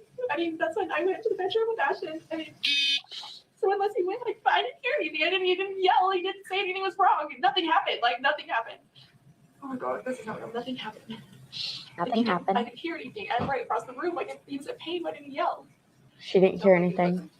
I know, but like, I mean, I'm such a light sleeper. I couldn't have heard anything.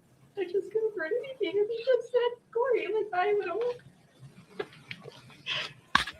It's something his sister says.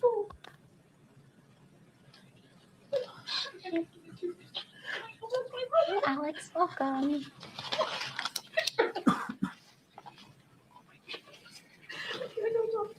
I don't.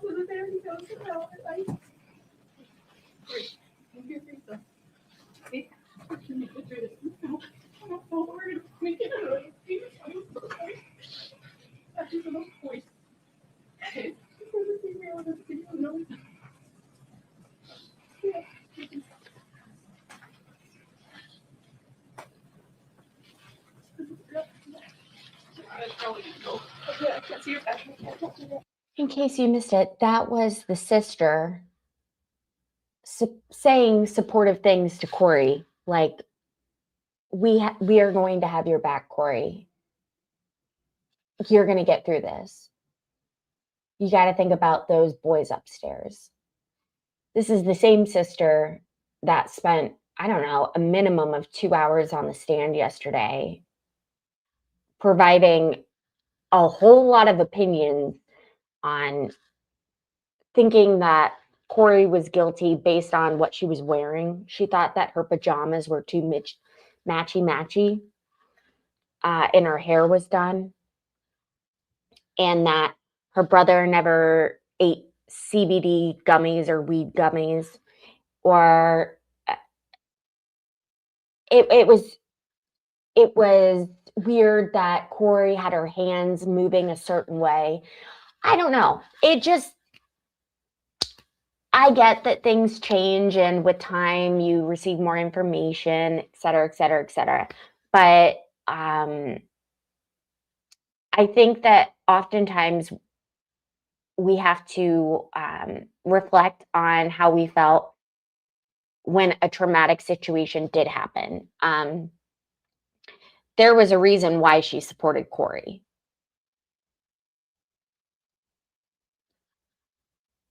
I mean, that's what her brother would have wanted, right? And so it was a completely different situation based on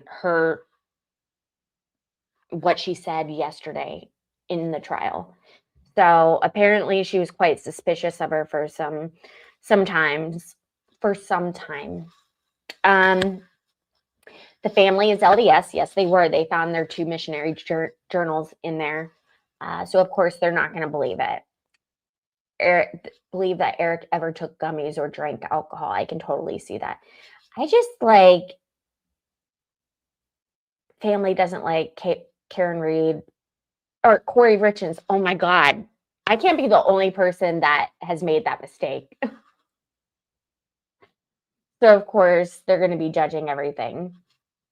And if you guys want to learn more, I recommend you go back and watch the testimony of the sister and the brother-in-law. I cut that out because, like I said on my channel, I try to do the highlights, the things that you need to know. And during these videos, I'm telling you what was said by these parties. But it was, you know, the behavior has definitely changed. The feelings have changed. And Alex, who is a member of my channel, so thank you so much. I hope you renew when the time comes up. It's really, it's been very interesting working in a field, me personally, that is mostly LDS people, and learning that they have their own ways and they have their own cliques. And if you are not LDS, I hate to say it, but I'll say the uncomfortable things out loud. That's why I have a YouTube channel. You immediately have a X next to your name. Like, it's a very, very enclosed, not overwhelmingly accepting group. And yeah, let's keep playing with this. Let's keep playing this video. And I'll keep talking. Okay, so what do we? See, I thought her husband came off What's that? Is there anything that we need to do? as a total weirdo. So we're just going to document some. So there's some protocols we have to document. Like I explained to them, the next thing is our detective and our medical examiner are going to respond to the location. They're going to do their investigation and document everything. And then most likely, because of his age, you know, his health and everything else, most likely. But that's their field, not ours. So for us, our thing is now we have to just secure the scene until they get here, and then once it's released, you know, it's up to them. Then most likely you guys will be able to, you know. To the funeral home in Morgan. Okay. And that's something you could talk to our medical examiner about.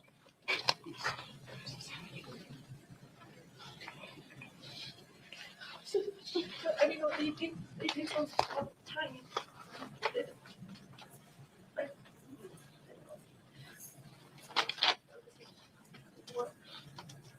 I come from a very small family. I don't come out tomorrow. We were celebrating. We were celebrating by the time.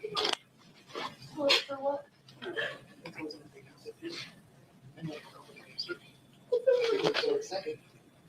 Oh, congratulations. Wouldn't that have been so awkward?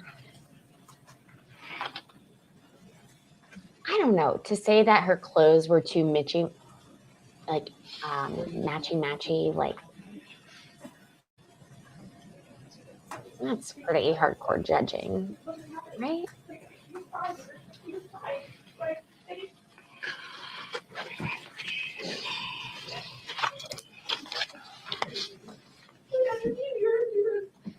9:30, 9:45. Like, I know. I know. And then we might all have a drink and then let's go to bed. Like, okay, so we did it. And then that was it. Good night. That was good night. I love you. It was so cold. It was so cold. Hey guys, thanks for hitting the like button. I really appreciate it. If you haven't done so already, please help your friend out.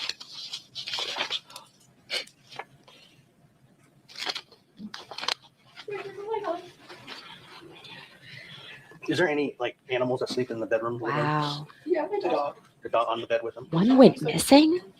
Little goofy. Okay. Was he on the bed when you came in?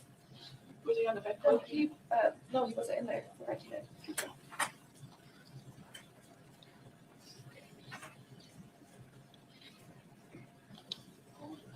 Is your dad on the way, Katie? I don't I don't know. He told me. and I just like screamed and everyone woke up and then we're here. I don't think he can even function. I'm trying to find somewhere to go. Oh, my dad's almost here. Oh. I can't tell him. Yeah, I can't even. I don't.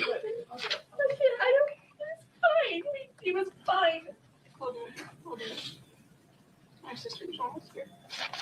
Can you just please explain to them the process that they can't pass the threshold until that's it's really. what you're doing? Yeah. Okay. Yeah. Was that what you're doing? Okay. Yeah, I thought you were like seeing if I was gonna pass out or something. No, because I like my. And that too, you know. I'm so shaky. I think I'm just stay sitting until I will go. He had like one of that stuff on his nose. It was like, what is that? So, like I said, I'm not a medical personnel person, but what the ambulance said was he did have blood I in his saw mouth. all the blood. So, everywhere. you know, they don't know. It might have been an aneurysm. They don't know. His dad has blood clots. I mean, he had blood in his stuff. It was like snot or something. Yeah, because when they do CPR, he gets the blood flowing and gets moving. And if it's not pumping, Oh my god. Well, when I was trying to just do the chest compressions, it just.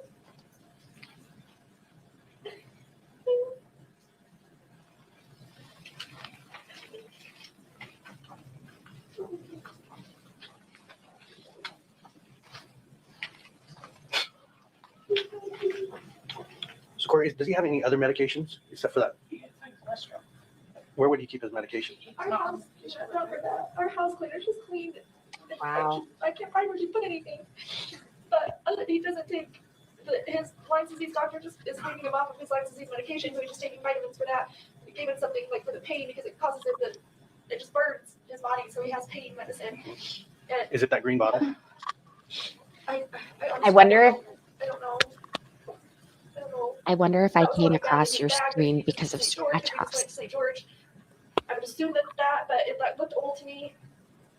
And so I don't know. I'm sorry.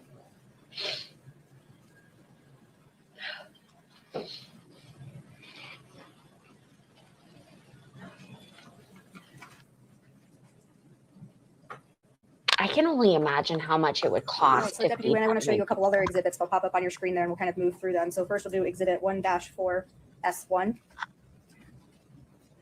And let's do 1-4S2. I'll ask you all the same questions about these. 1-4S3. 1-4S4. And 1-4S5. You recognize all of the photographs? Yes, I do. Make sure to subscribe and like the video Those so you still can shots come or back screen for grabs more. from the body camera we just watched. Yes, it is. I'll move to admit those 5. Objection, Judge. 1-4S1 through 5 are admitted. Are we publishing the jury? If we could, please. And Scott, if you could just move through each of these.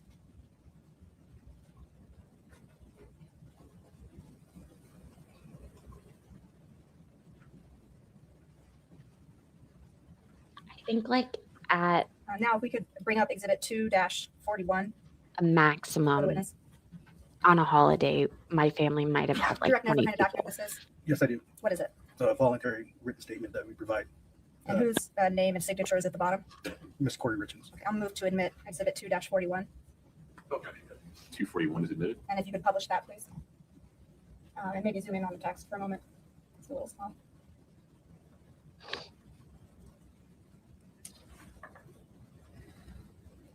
Eric and I put the kids to bed around 9 p.m. We had a drink around 9:15 to celebrate something, brushed our teeth around 9:30 p.m. We laid in bed for about 5 minutes. My son was having nightmares, so I said good night. I love you. I Have a walked. chance to review this and their deliberations as Blah, well. blah, if you blah, have a blah, chance to blah, read it. So Deputy Wynn, other than what we saw on that body camera footage, what were your other responsibilities that night at the home? I'm also a crime scene log. And a I'm sorry, Your Honor, could you just move the mic up? Yeah. Move it closer to your face. Like you could hold the mic towards you if you like. so a crime scene log and also a death checklist. As part of that death checklist, are you looking for anything that might have explained Eric Richins' death? Yes, there's certain questions that we ask and we just fill in the answers. Ow. So you mentioned on the video that you were securing the scene. Was that something else that you were doing? Yes, I was. So we also saw in the video that Kouri Richins volunteered THC gummies to you. Did you see any THC gummies in the home? No, I did not. What would you have done if you had seen them? I would document where they were at and advise the detectives and CSI upon their arrival of where it was at. As you're looking for things that might have explained Eric Richins' death, did you see any illicit drugs in the home? I did not. And what would you have done if you had? Again, document where they were at and relay that to investigations. And same question for drug paraphernalia. Did you see any drug paraphernalia in the home? I did not. And what would you have done if you had? Document where it was and relay it to investigations. Give me just a moment. We were talking about in the chat how often kids would go hungry because they didn't have the money to feed all those kids. My mom was telling me something similar last night. Watching the video, I had They had 5 what kids. had previously been provided to defense, a transcript, and we've seen the transcript that was shown.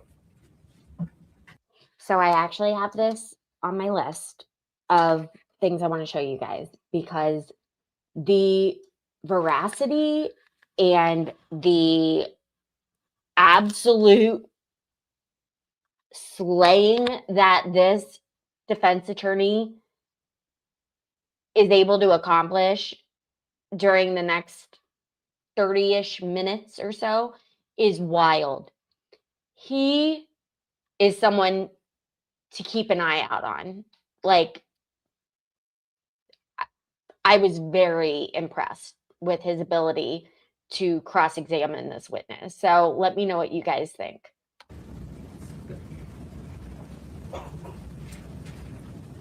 Mr. Ramos, is this the same or different than Very 4T? impressed. So, I am. impartial. so it appears to be sections, kind of clips. So as this was being presented, that's what I was going off of. I noticed that the transcript that was presented is different than what we have. Come on for a second. Yeah. Also, so in case you are new and just watching for the first time, I do these streams Tuesday through Fridays beginning at 3:30 p.m. Eastern. I am going to have a day or two this week that I will not be live because I will be traveling back home. Sorry, there's a fly. Yeah, my mom grew up in 49. So make sure to check back and turn on the notifications next to the subscribed button, and there's like a little bell, and instead of saying personalized, click all, and that way you will be alerted when I do go live, which is, it's not like you're gonna get overwhelmed with notifications from me because also make sure that you have the option on your YouTube to receive gifted memberships in case someone wants to gift memberships to the channel. It's happened hundreds of times in the past. And if you are a member of the channel, you get to have your comments displayed on the screen. You are able to join members only live streams. You will get a discount on merchandise, and you get your own emojis to use, amongst other things. So would love to have you. Thank you. Good afternoon. Let's start off where we just left off. Ms. Sherbanak was asking you questions about what it is that you did or what you would have done had you found certain things. Fair? Yes. Okay. Now, when you arrived, what we just saw, the videos we saw, that's from your body cam. Yes. You indicated that it is always off unless you turn it on. I think is what you meant. I think you said it's always on until you turn it on, but what you meant was it's always off until you turn it on. Is that correct? Yes. Okay. Now, in this case, we saw clips of it. Would you agree that's correct? That is correct. That is not from the beginning to the end, correct? Correct. Now, you didn't participate in which clips were shown, correct? I was not. Okay. Now, at one point, you do turn off your body cam. Do you recall? I don't recall. You don't recall doing that? I don't recall. Okay. If you had turned it off, when would you have turned it off? Where did this fly come from? When the call was over. Okay. So if you were still inside the house doing the investigation, the camera would remain on. Yes. Okay. And if you had turned it on or off, you would have indicated that in your report, correct? Yes. For any other reason other than the call was over. Excuse me. Yes. Okay. Now, you indicated that you arrived around 3:40. Is that correct? Correct. Now, you left believe it's Officer Deputy Pimentel. You let him check out. Is that correct? When it was time for him to go off duty? I think so. Okay. How long were you there? I don't recall. 2 hours? I don't recall. Were you there when the Mr. Richins' body was removed? I was not. You were not. So it was before then. Yes. Okay. Was it before or after Mr. Gene Richins arrived? It was after. Okay.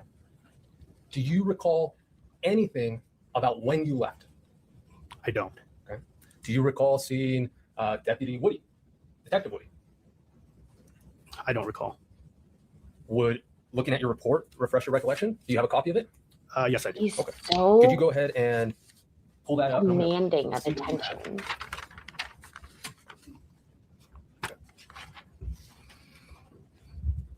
And he's very handsome. Give me 1 second. This is different. You probably have it on the other side. Yes. Sorry.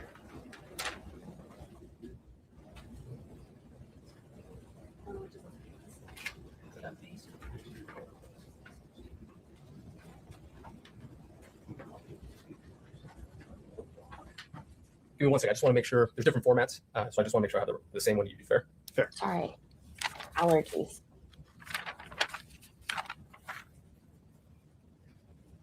Let me give this back to you. Go ahead and take a look at that or any other reports you have. Oh my Let me know God. what time you left. It's not time stamped. So probably at the last paragraph where it says, upon their arrival, I released the scene to Deputy Orgel and I responded to the sheriff's office to book in the photos from the incident and uploaded the death investigation checklist. Correct. Okay. So then if you go to the paragraph Correct. before that, does that give you a better idea of who was present when you were still there? Yes. Tell me. While waiting for. You don't have to read it. You Oh. can just, if that's refresh your memory. So after Sergeant DiBotello left, upon Deputy Orgel and Detective Woody and the medical examiner sessions upon their arrival, then I left. Okay. So then That's at funny. some point after you let DiBotello go off watch, you then waited for those 3 individuals, correct? Well, Yes. hello, Orgel. sir. Orgel, yes. Orgel, apologies. Sessions Yes. and Woody. Yes. So they arrived and then you left, correct? Yes. Did you speak with Woody? I think, no, I don't recall. I don't recall. Okay. I don't. I would love to know if there was a camera on the defense attorney's face when she found out she got the news alert today that her client, Tyler Robinson, is going to have the state proceed with their case against him instead of hiring outside counsel, which that's a whole different discussion. But basically, she lost a motion to have a change made in his case, a change which I think was very necessary, because I think by not I think by the judge going the way that he went, we have now opened up the door for an appeal if he is convicted, which I don't know, maybe he won't be, but I think the chances of that are pretty slim right now. So if you're interested in that case with Charlie Kirk, make sure to follow me as well with that, because I've been covering those hearings quite religiously. Would you have put it in your notes? Yes. Okay. And it's not in your notes? No. And your body cam, based on what you just said earlier, would have still been on while Woody, while Orgel, while Sessions was there, right? Yes. Unless you would have shut it off, Yes. which you didn't. Yes. Now, I'm going to put up just a still in just a minute of your body cam, okay? But before I do that, I want to ask you about your body cam. What software, what hardware does your body cam use? I don't know. You're not familiar with Axon? It wasn't an Axon. It wasn't Axon. No, it was not. So what is it? It was at the time WatchGuard. WatchGuard. Now, those WatchGuard that you use, Never even does that have heard an of that audit trail brand. system? I don't recall. Okay. When you're done with a call, what happens to that video? It gets uploaded Automatically? upon. I think that system, when we stop it and we go to the station, it uploads. Okay. And did you do that here? Do where? In this case? Yeah. Okay. Pretty sure. And where did you do that? I don't recall. Now, this wasn't the first time you were wearing that body cam, was it? It was not. Okay. How many times have you worn that body cam before That is a March 4th? large ring, sir. 5, More. 20, More. 100, More. thousands? Possibly. Look at his face. And in those thousands, you've uploaded videos of your body cam, correct? Correct. You're familiar with the footage and how to upload it. At this time, I don't remember because we changed systems, and I don't remember how that system worked. Does it have a little USB cord? No, I think it automatically Wi-Fi. That system was a Wi-Fi. Perfect. So now we have Wi-Fi. Which Wi-Fi? At your home? No. Okay. Where? A secured Wi-Fi at the office. Okay. So you would have come back here, just across the ways here, correct? Yes. And would it have been in your desk? No. A separate room? No. Where? In my car. In your car. Yes. So you connect to the Wi-Fi in your car or to the station? Station. Okay. So you come back and you do a Wi-Fi upload, correct? Correct. Now, at one point, you're told that it's been uploaded successfully. I don't get notification that it's been complete. So you just show up and it just automatically goes? Yes. You don't press a button saying upload? No. Okay, so now the software system is an automatic Wi-Fi connection without you having to do anything to your body cam. Is that correct? Correct. Okay. And at one Right. point, you did review what we just saw, or the full length of the body cam we just saw, correct? Correct. And you made sure that it was complete, correct? Correct. Okay. So if there's, actually, let me ask you this. In your report, since you don't remember, in your report, can you please look to see if you indicate that I you didn't shut know off the that. body cam Thank you. for any reason? I did not. So you did not shut it off? No, I did not put that in my report that I shut it off. Okay. Now, sitting here right now, you don't know if you shut it off before Mr. Orgel, Miss Sessions, or Miss Woody arrived, correct? Correct. Okay. Let's talk about how you secured the crime scene. Where we saw you going around the house was limited to the first floor, correct? Correct. Did you go anywhere else? Just the living room. Okay. You didn't go in the kitchen? No, You didn't go in the garage? I did not. The detached garage? I did not. Okay. Now you took photographs, right? Yes. And you started getting bits and pieces about what happened, correct? Yes, correct. And you started telling your fellow deputies about it, correct? Correct. And you start piecing everything together, right? Correct. Okay. You heard, for example, or you saw rather, when you arrived, EMS personnel, correct? Correct. Now, do you know any of those? Did you know any of those EMS personnel before arriving? Before arriving, I didn't know who was responding. But individually, have you worked with them before? Only one. Which one was that? Sergeant Cernich. Cernich. He's the one in the red, right? Correct. Okay. And This is a very good question. Cernich and all the other EMS are talking amongst themselves about what happened, correct? I assume I wasn't listening. I'll type it in the chat. I don't want When to interrupt. Detective Woody appears, shows up to relieve you. You don't recall whether you gave Woody any information about what you have learned? I do not. You would have put that in your notes. Yes, Alex. That I would pass on information. Correct. Possibly. If not, I would just tell her, explain her a brief of what I observed and to pass on information. Right, because this is a case where there's a dead body, right? Yes. And a detective is coming, right? Yes. You yourself told the family, told Kouri, hey, this is the protocol. This is what's going to happen, right? Correct. Because of his young age, right? Correct. Because he didn't have any mental health problems. Correct. Because he wasn't suicidal. Correct. All of these questions that you were asking Kouri were important, correct? Correct. And you were using it not only to fill out a form, right? It was to gather information. On the form. But for yourself. On the form, so that we're required to ask. Okay, so you weren't trying to get any information to pass it on to any other detective coming in to see what happened to Mr. Richins? Yeah. Yes. I was getting additional information. Of course, because Yes. this is important, Yes. right? Just like as counsel had indicated earlier, precision in this profession matters, and it matters even more in your profession, correct? Correct. So you're there, you're gathering information for whatever's to come, correct? Correct. Because you don't know what's going to happen to this case that you were dispatched to, correct? Correct. You don't know if somebody's going to be charged, correct? Correct. You are a fact gatherer, correct? Correct. More importantly, He you're a nails truth this. seeker, correct? Correct. Because you don't care or shouldn't care what this piece of evidence here means, correct? But I do care if it's evidence. But that's important. My point is this: is you are going to approach every single piece of evidence equally. Correct. Okay. And in order to do that, you need to know what it is that you're looking for, correct? Not necessarily. Okay, let's take this example. You knew that they had taken a celebratory shot, correct? A drink? A drink. Yes. Okay. So It was a you drink know he's and young, a shot. Mr. Richins, correct? Correct. You know that the protocol is to have a deputy and a medical examiner come in, correct? Correct. Because it's unusual Correct. that he died, correct? Correct. Okay. So maybe something is in this drink, correct? Possibly, but Possibly. Possibly. Did you possibly go to the kitchen? I did not. You did not. Did you possibly look in the sink? I did not. You did not. Did you possibly tell another deputy he was there, go to the kitchen? I did not. Did you possibly tell somebody else, go look in the sink? I did not. You did not. That possibly is important, right? Yes. Yes. When somebody loses their life, it's important, right? Yes.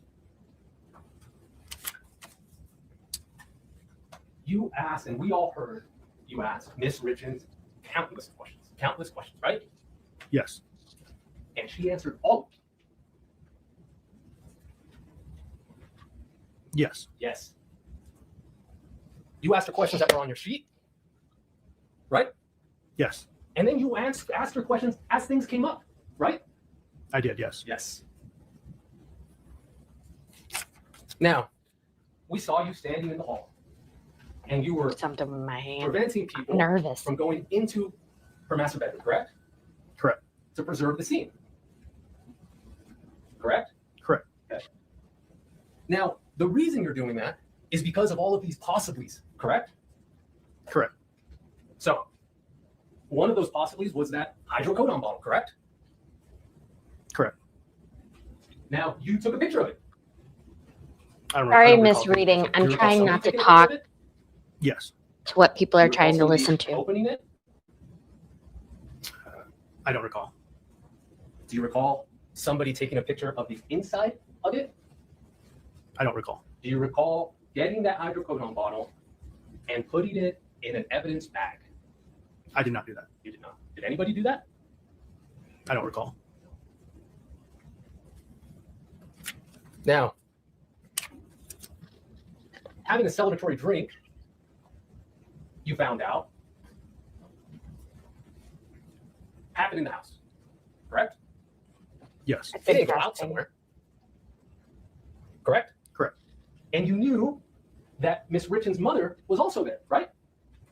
I didn't know. Have you guys liked the stream yet? Please do that. And if you aren't subscribed, that's silly. Please do that because it's free. Thanks, guys. You didn't know? I didn't know she was there. Really? I mean, I won't say good.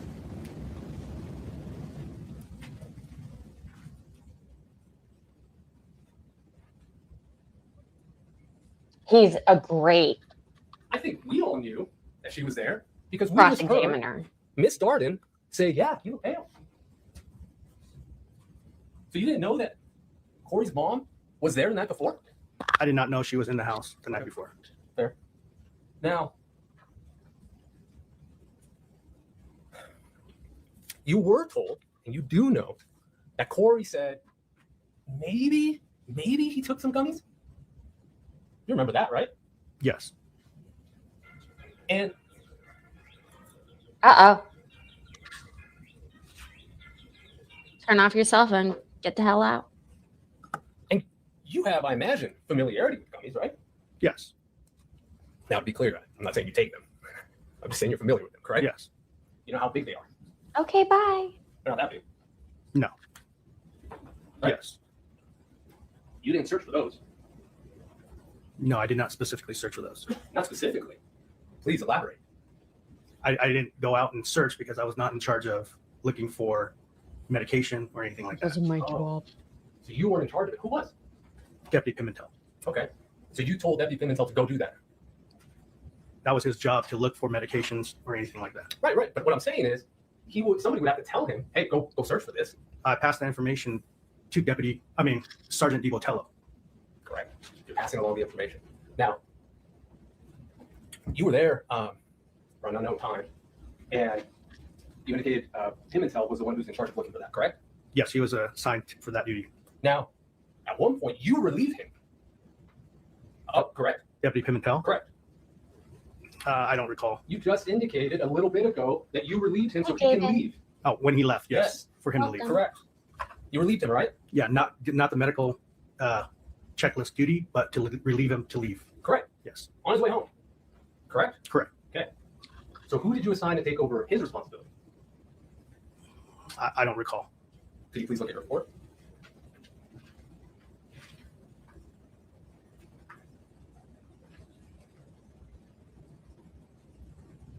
I can't read. I don't indicate that. I did not indicate that in my report So how would we know if that was even done? because Deputy Pimentel will possibly write a supplemental report that cover what he did. Okay, so we'll ask when he's called. Let's say we'll ask him.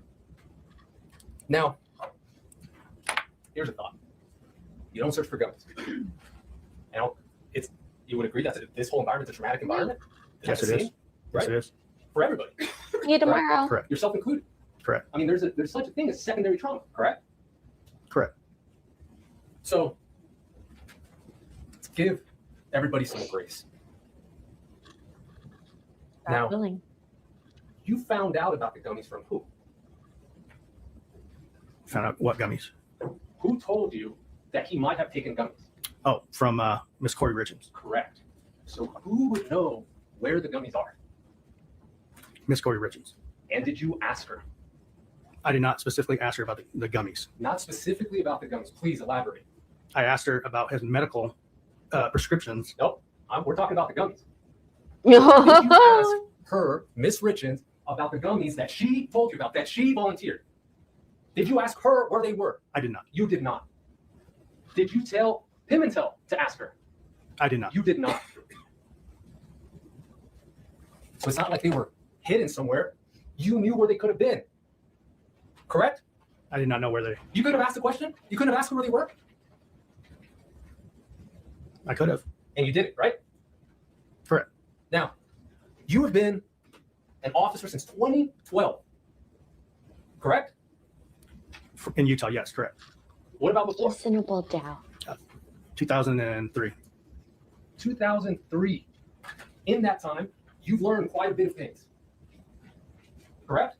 Correct. How to investigate. Correct? Correct. How to document. Correct? Correct. How to interview. Correct? Correct. How important each case is. Correct? Correct. Because everybody counts or nobody counts. Correct? Correct. Now, we talked about things that you didn't do. Let's talk about one thing you did do. Miss Richins told you how she got into bed and felt Eric's cold body, right? Yes. And she starts trying to say, well, I mean, we keep the temperature up, right? Or down, correct? Yes. And what do you do with that piece of information? What do you notice? Wow. That the temperature was set at 70 degrees. Cold body, and you check thermostat, correct? Correct. And you even make a note that you thought it was a little warm, correct? I put down the temperature, correct. What was the temperature? 70. And what did it actually read at? 71. That's attention to detail, right? Correct. Because she told you something about a temperature and you wanted to verify it, correct? Correct. But it's only what you want to verify, correct? No. It's not. I'll leave it. Let's talk about times. Everybody's looking at that clock right now, and I'll try to shut up real quick. But I might need to come back tomorrow, Judge. You gathered information about time, correct? Correct. You even get down to the minute at some points, correct? Correct. When you're filling out the form, for example. Let's go back to that. You remember there was a group of EMS people, including Mr. Cernich, correct? Correct. And you're writing down, what time did you guys get here? Correct? I did not ask that question. Did you overhear it? I did not. Really? I bumped mine to Okay. 70 Leave it today. You need to document normally when have it things at happen and 9. where they happen, correct?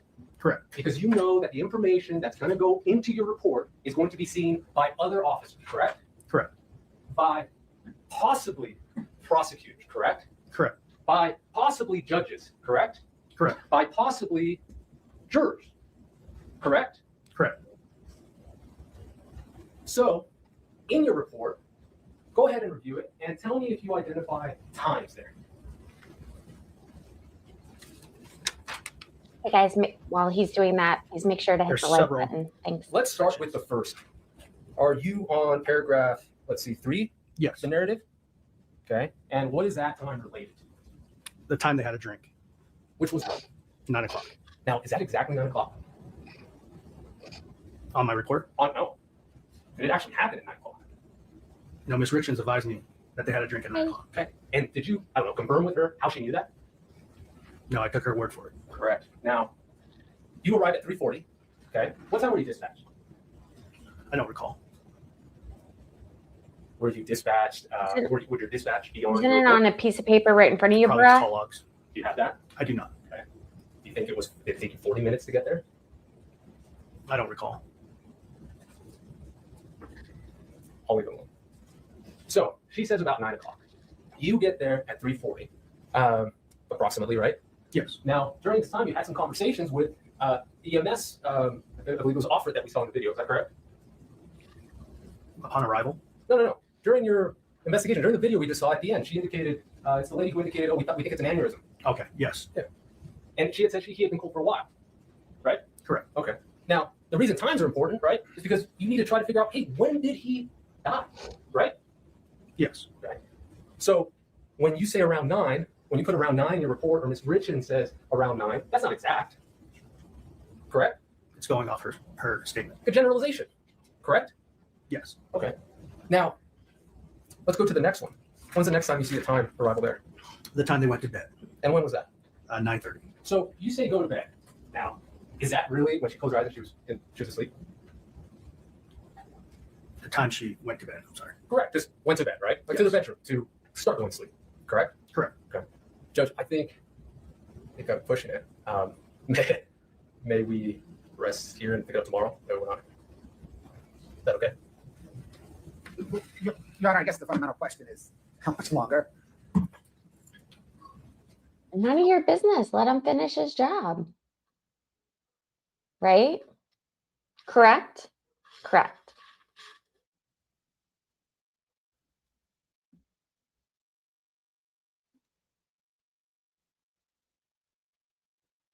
We're letting them talk.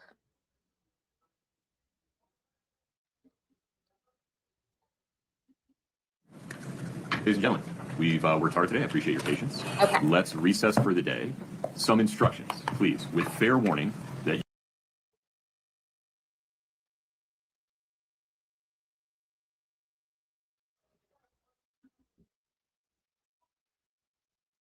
Depends on who does the crime scene log.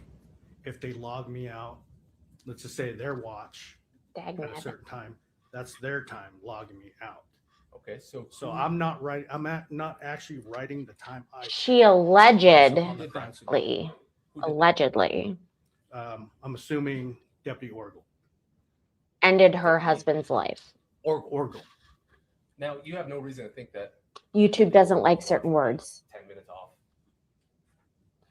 I It's can't. ridiculous. But we can tell that more or less 5:41, 5:49, it's around that time. Yeah, it's pretty close. Okay. So let's give it 15 minutes instead of the 24, based on the crime scene log. He should stick to You navy and black suits. Deputy or Detective Woody for about 15 minutes. Correct? Possibly, yes. You were in the same residence. Yes. Okay. I'm not saying you're, linked arms with her, right? You were just there at the crime scene. Yes. Okay. According to the crime scene log. Yes. Okay. So, just like you explained now, things could be off, right? Watch what you remember, right? Yes. Okay. Now, we all watched the video yesterday, and there was a portion in that video where you informed Officer DiVotello, kind of the information you're gathering. We talked about that a lot yesterday. Okay? Yes. So I want to direct your attention there. Okay. I don't expect you to remember exactly what happened. The state has presented a transcript. Oh, that's I'm why gonna it's so provide this to you, slow. Okay. Okay. My And I want gosh. you to review this area that I am circling. Okay. Just to refresh your recollection. Okay. Oh, and I can't do closed captioning because it's currently live. Can I grab it? Yeah. Sorry, guys. Hopefully you have that set It up is on your page end. 14. Top right corner. I don't know about you, but I live by closed captioning in 1.5 times speed. Is that refresh recollection? Yes. Okay. So tell us what you told Officer DiVotello at that point. Doesn't have to be exact. Just give me an idea. So I advised him that, gave him a little brief of what I gathered and what Miss Kouri Richins stated was. And I said that from approximately 9:30, she went to bed. And then approximately 3 o'clock, she went back into bed with Mr. Richins, at which time he was cold and heavy. Perfect. Now, I'm going to provide this back to you. I'm going to be looking at the last line of page 9 and then the first paragraph of page 10. Okay. So it starts here. I got to get some of these straws for home. They're so nice.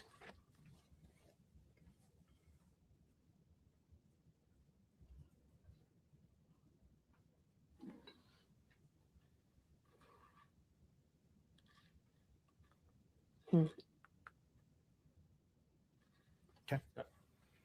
So you were having this conversation, and I say conversation, I think that's important because this isn't an interview, right? We'd rather you not.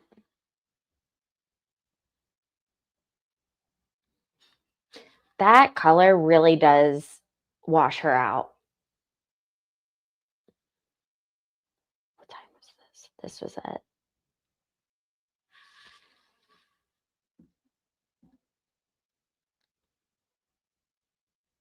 Between 5:41, 5:49. there we a go. minute, right? Like for a minute. I It's an fixed expression, it. correct? Correct. Okay. So she gets into bed, she feels her cold husband, and she stays there for a minute. And then she doesn't hear him breathing. Okay. Is that right? Correct. Or anything. It says she didn't feel him breathing Or anything. or anything. Now, that's important. That's an important detail. Correct? Correct. That information wasn't given to DiVotello a couple minutes later, correct? In what we just read earlier. Correct. Okay.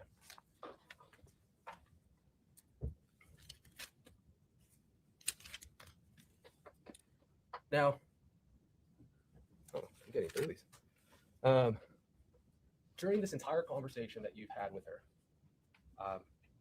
we saw yesterday, and just to reiterate, it was an edited clip, correct? Correct. Okay. And we could see on the bottom, the jury can follow along to see how quickly the edits are, okay?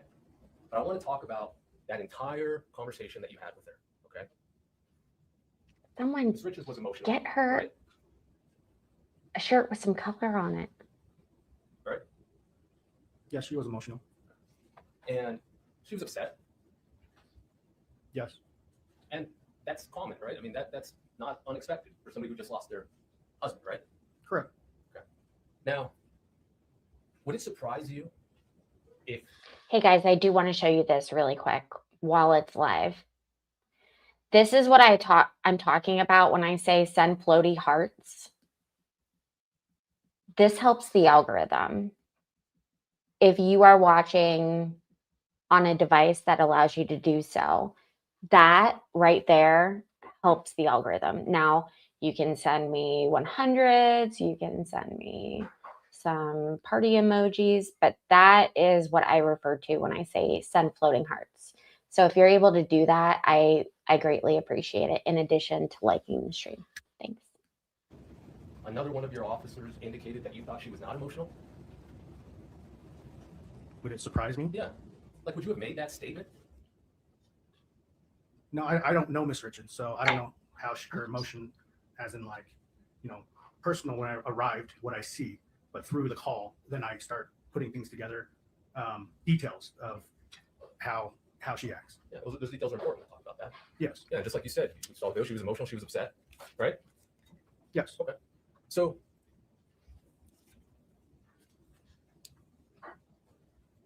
let's talk about the death investigation checklist, okay? We talked about yesterday about what you did. Actually, scratch that. I'm gonna go to this one. This was presented yesterday in evidence. That's the voluntary statement. You recall that? Yes. Okay. That is a voluntary statement. Now, you didn't give this to Ms. Richins. I did not. Okay. Now, if you look around right before Ms. Richins' written statement, you see there's a line there. I want you to read that line. Okay, it's followed by bold lettering. Which you might Yeah. It's right above written statement. This line right here. Where's this described? Correct. Just read that to yourself.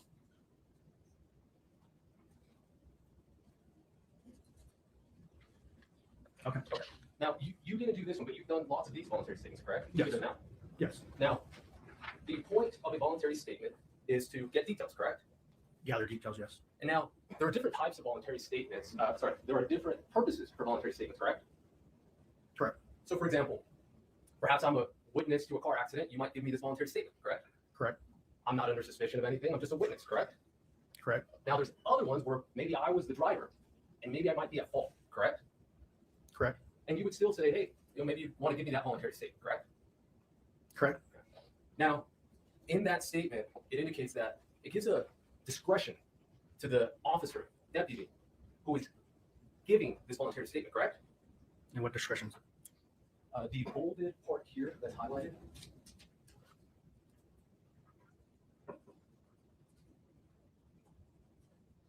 Okay. Yes. Right. So what I mean by discretion is that it's the deputy who has to provide instruction to whoever it is that he's providing this to. Correct? Correct. Because maybe what I think is important is not necessarily important to you. Correct? Correct. Okay. Now, again, to be fair, you're not the one who provided this to Ms. Richins, correct? That is correct. And you don't know what instructions were given to Ms. Richins, correct? That is correct. And you don't know if any clarifications were needed or anything, correct? That is correct. And as far as you know, this is the only voluntary statement form that Ms. Richins filled out, correct? Correct. Okay. So let's talk about the death investigation information checklist. I'm going to hand this to you, okay? Okay. Now, when you arrived, you were the third to arrive. Come on, counselor. From Summit County Sheriff's Office. Correct. Pimentel was there. Correct. Botello was there. Correct. Now, you were in charge of the death investigation checklist. That is correct. Okay. And how is that determined? The initial officer. Which was who? It was me. Okay. And why were you the initial officer, even though you were the third one to arrive? I was assigned to that zone to take calls in that zone. Right. So this is your case. Correct. You're seeing. Technique. Yes. Okay. So you're the one who gets to direct people on what to do. Me and the sergeant. Yes. Oh my God. I'm sorry, guys. You've done, I suspect, or you have this death investigation checklist and you go through it, correct? That is correct. Okay. Now, I want to direct your attention to the scene response section, and I'll walk you through it right here. Okay. Now, there are 1, 2, 3, Yes. It's very unfortunate what happened to there him. are 6 things I wanted that are highlighted there that they're bold, and we're going to go through them in order. Okay? Okay. All right. I'm going to start with the first one, which is securing the scene. Correct? Correct. Okay. Now, even if it was my first time doing a checklist, a death investigation checklist, I would be able to follow these instructions, correct? Correct. All right. Maybe, maybe not. Part of We'll that, have to securing see. the scene, which I think we saw you do, was you need to explain to everybody there kind of the purpose, right? Yes. And exactly what do you need to do? It says find a comfortable location outside. Let's go back to the first sentence there. Kindly explain to the family that the scene needs to be vacated until the scene is processed. Okay. Vacated, right? You want me to continue? No, vacated, correct? Correct. And you know what vacated means? Yes. Okay.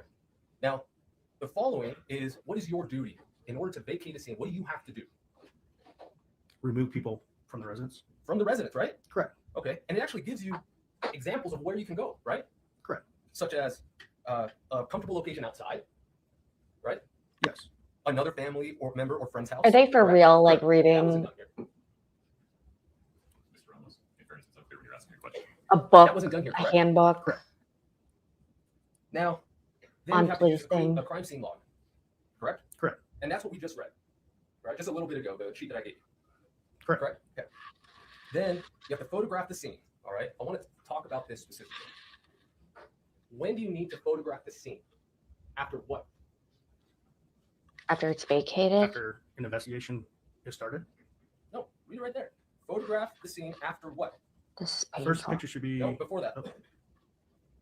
use a crime scene log to document who comes and goes. Photograph the scene after it is secured. After it's secured. Now, let's talk about the first picture. We haven't seen any photographs come in from you, so I'm just asking you. The first photograph that you took, what does it tell you to do? You should place a placard with the case information. And did you do that here? I did not.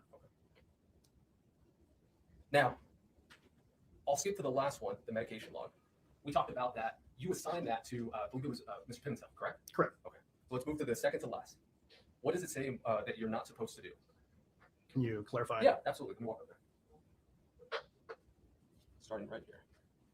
Do not disturb the scene unless discussed with both investigations and OME. Okay. Now, that's very important. You would agree? Yes. Okay. Now, we kind of saw some of it in the video. The jury can go back when it goes back to them and look at it for themselves. But you went around the scene. I'll back up. The scene wasn't secure, correct?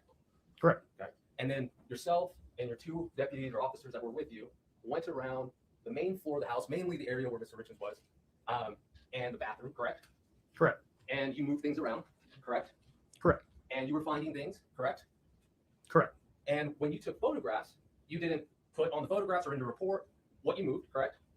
What I photographed? Yeah. Yeah, what I photographed, correct. Right. The scene that you photographed was an unsecured scene, correct? I would say semi-secured. Okay. Go back to that whole scene response paragraph that we just read, okay, that we just walked through. Can you find semi-secured for me? No, it's not it. Okay.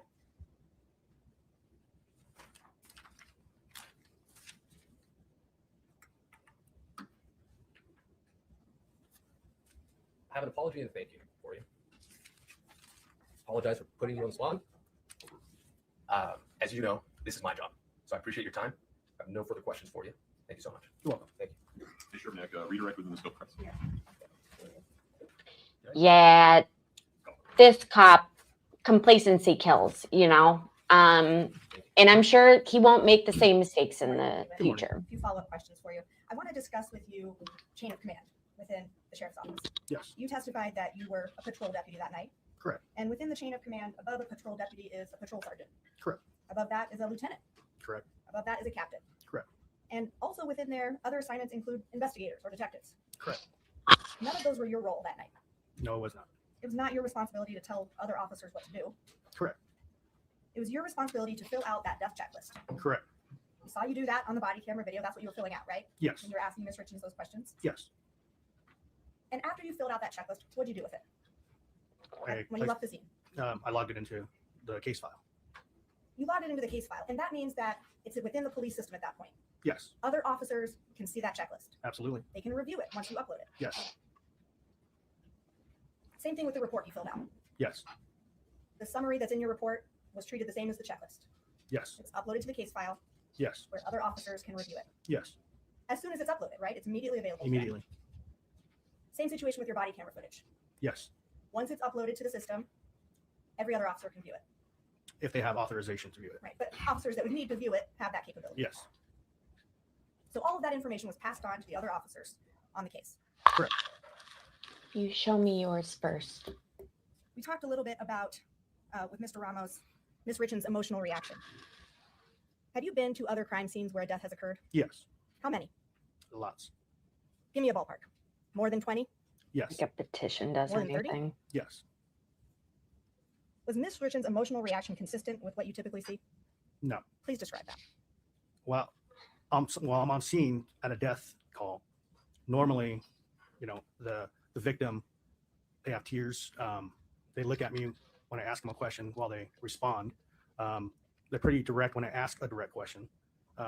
It just, every time I spoke to Ms. Richins, it just seems like her face was in her hands and I couldn't see her face. I think at one time I even leaned down and just tried to look to see her emotions. But, it was just a little abnormal. If you can't find that out on your own, Feel free to redirect, please. Absolutely.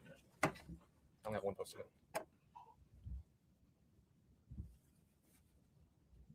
How many times had you encountered Miss Richins having lost a loved one?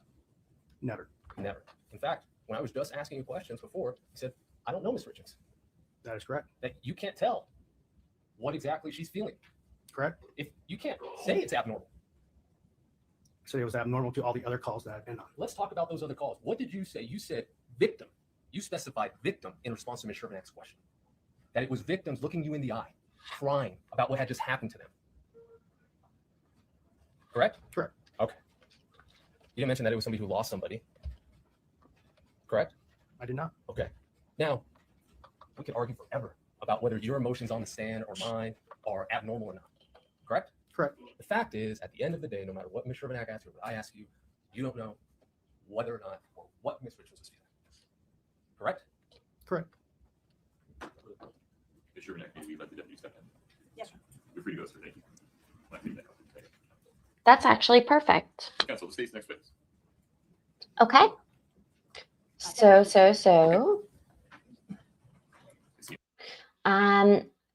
Today's witnesses, they've really gone through them quite quickly. It's been like cops that were in the scene there, people, EMS workers, trying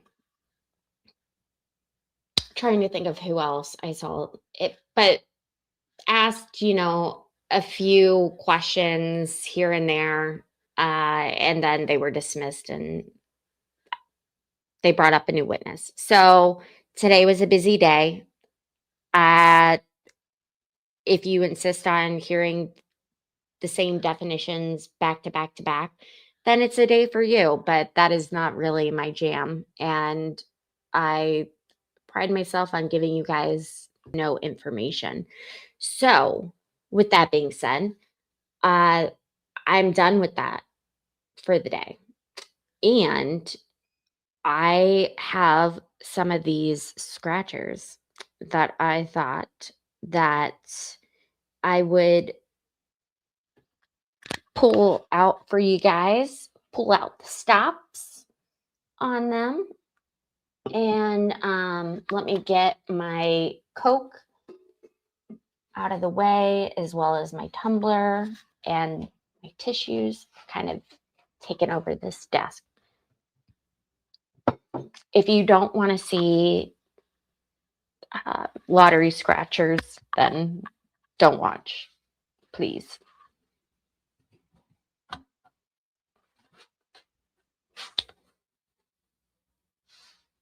Okay.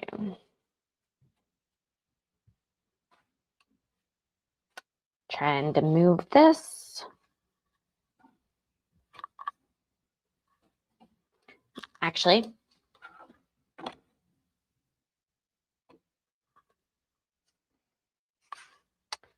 it wants me to.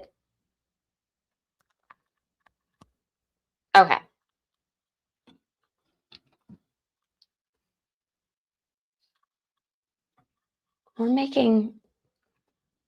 We're getting it together.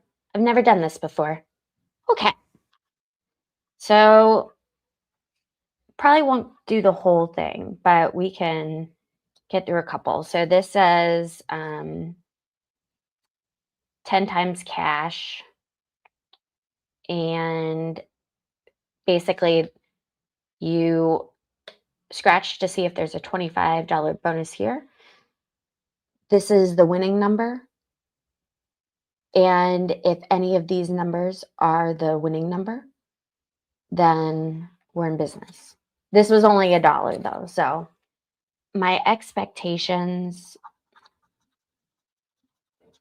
19. So if any one of these numbers, let me get the thing off the screen. So if any of these numbers are 19, then that'll be good. That'll be good. 19 and 8.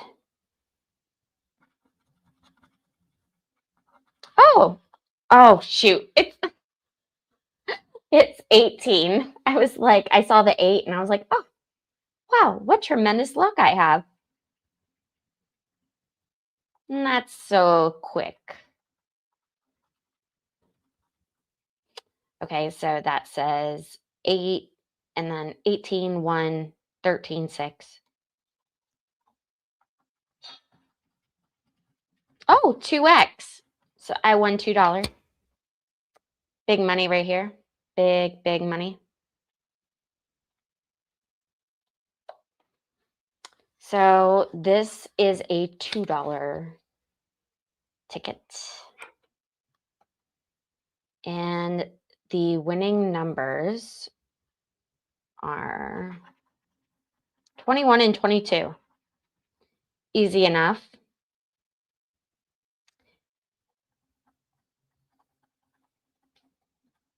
Eight, 11, 24, 17, 7, 15, 25, 14, 12, 6. And then for the $25 bonus, the number I need is 4. I don't see any 4s. And 28. No 28s.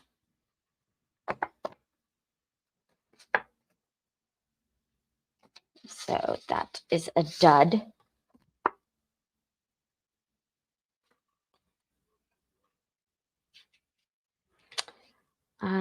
Okay, $25 bonus. We'd need the number 16 and 12. All right, let's pick random spots. 15, 8, 9, 13, and 1. Whammy. If you guys are enjoying this, make sure to let me know. I mean, we have a lot of watchers. Well, we have a good number of watchers, so I don't know if you guys are still hanging from the trial or if this is your thing. Okay. Would it be awful if I tried to move this? No, we're going for it. Perfect. Okay, this is 20 times. Probably do like 2 more. So for the $25 bonus, it's 12 and 28. And then 13 and 11. Go backwards. 15, 16, 6, 8, 19, 14, 25, 3, 17. So the numbers that we needed were 12, 28, 13, and 11. 17, 19, 16, 25, 8. Oh, there's 1. 6, 9, 14, 3, and 15. So that one is a dud as well.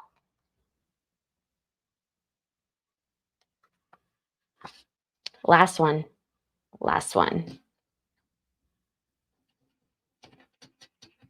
15 and 8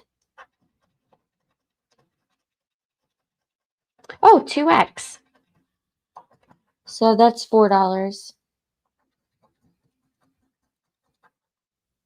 Oh, 5.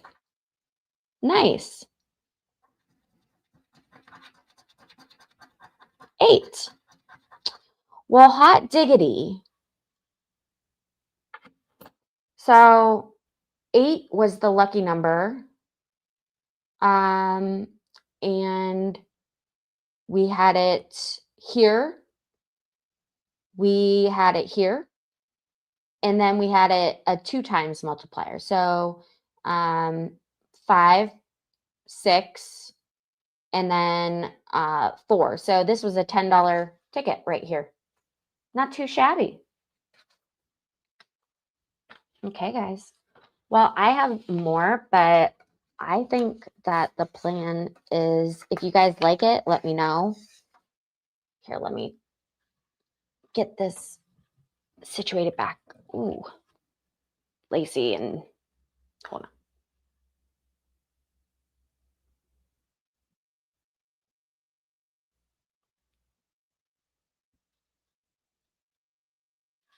Okay, that's better. So if you guys enjoyed this, let me know.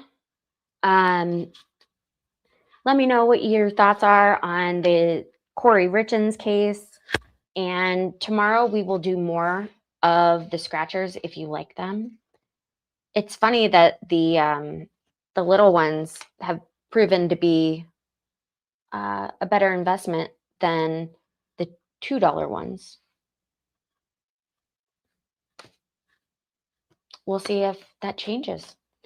But I appreciate you guys watching. And if you haven't done so already, please make sure to hit the like button. Tomorrow we will be doing just this. We will be going over any important parts from the trial today. Look at one of our members.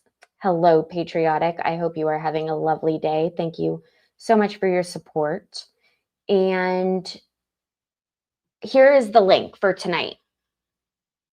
So beginning at 8:50, the expert and I, we will be going live and providing political commentary on the State of the Union. And then I would highly recommend watching Turtle Boy tonight. I think it's going to be a good show, a good YouTube presentation. So yeah, that's it. Thank you for your support. Thank you for making sure to hit the like button and subscribing, and hanging in there with me while we kind of get the algorithm back in check.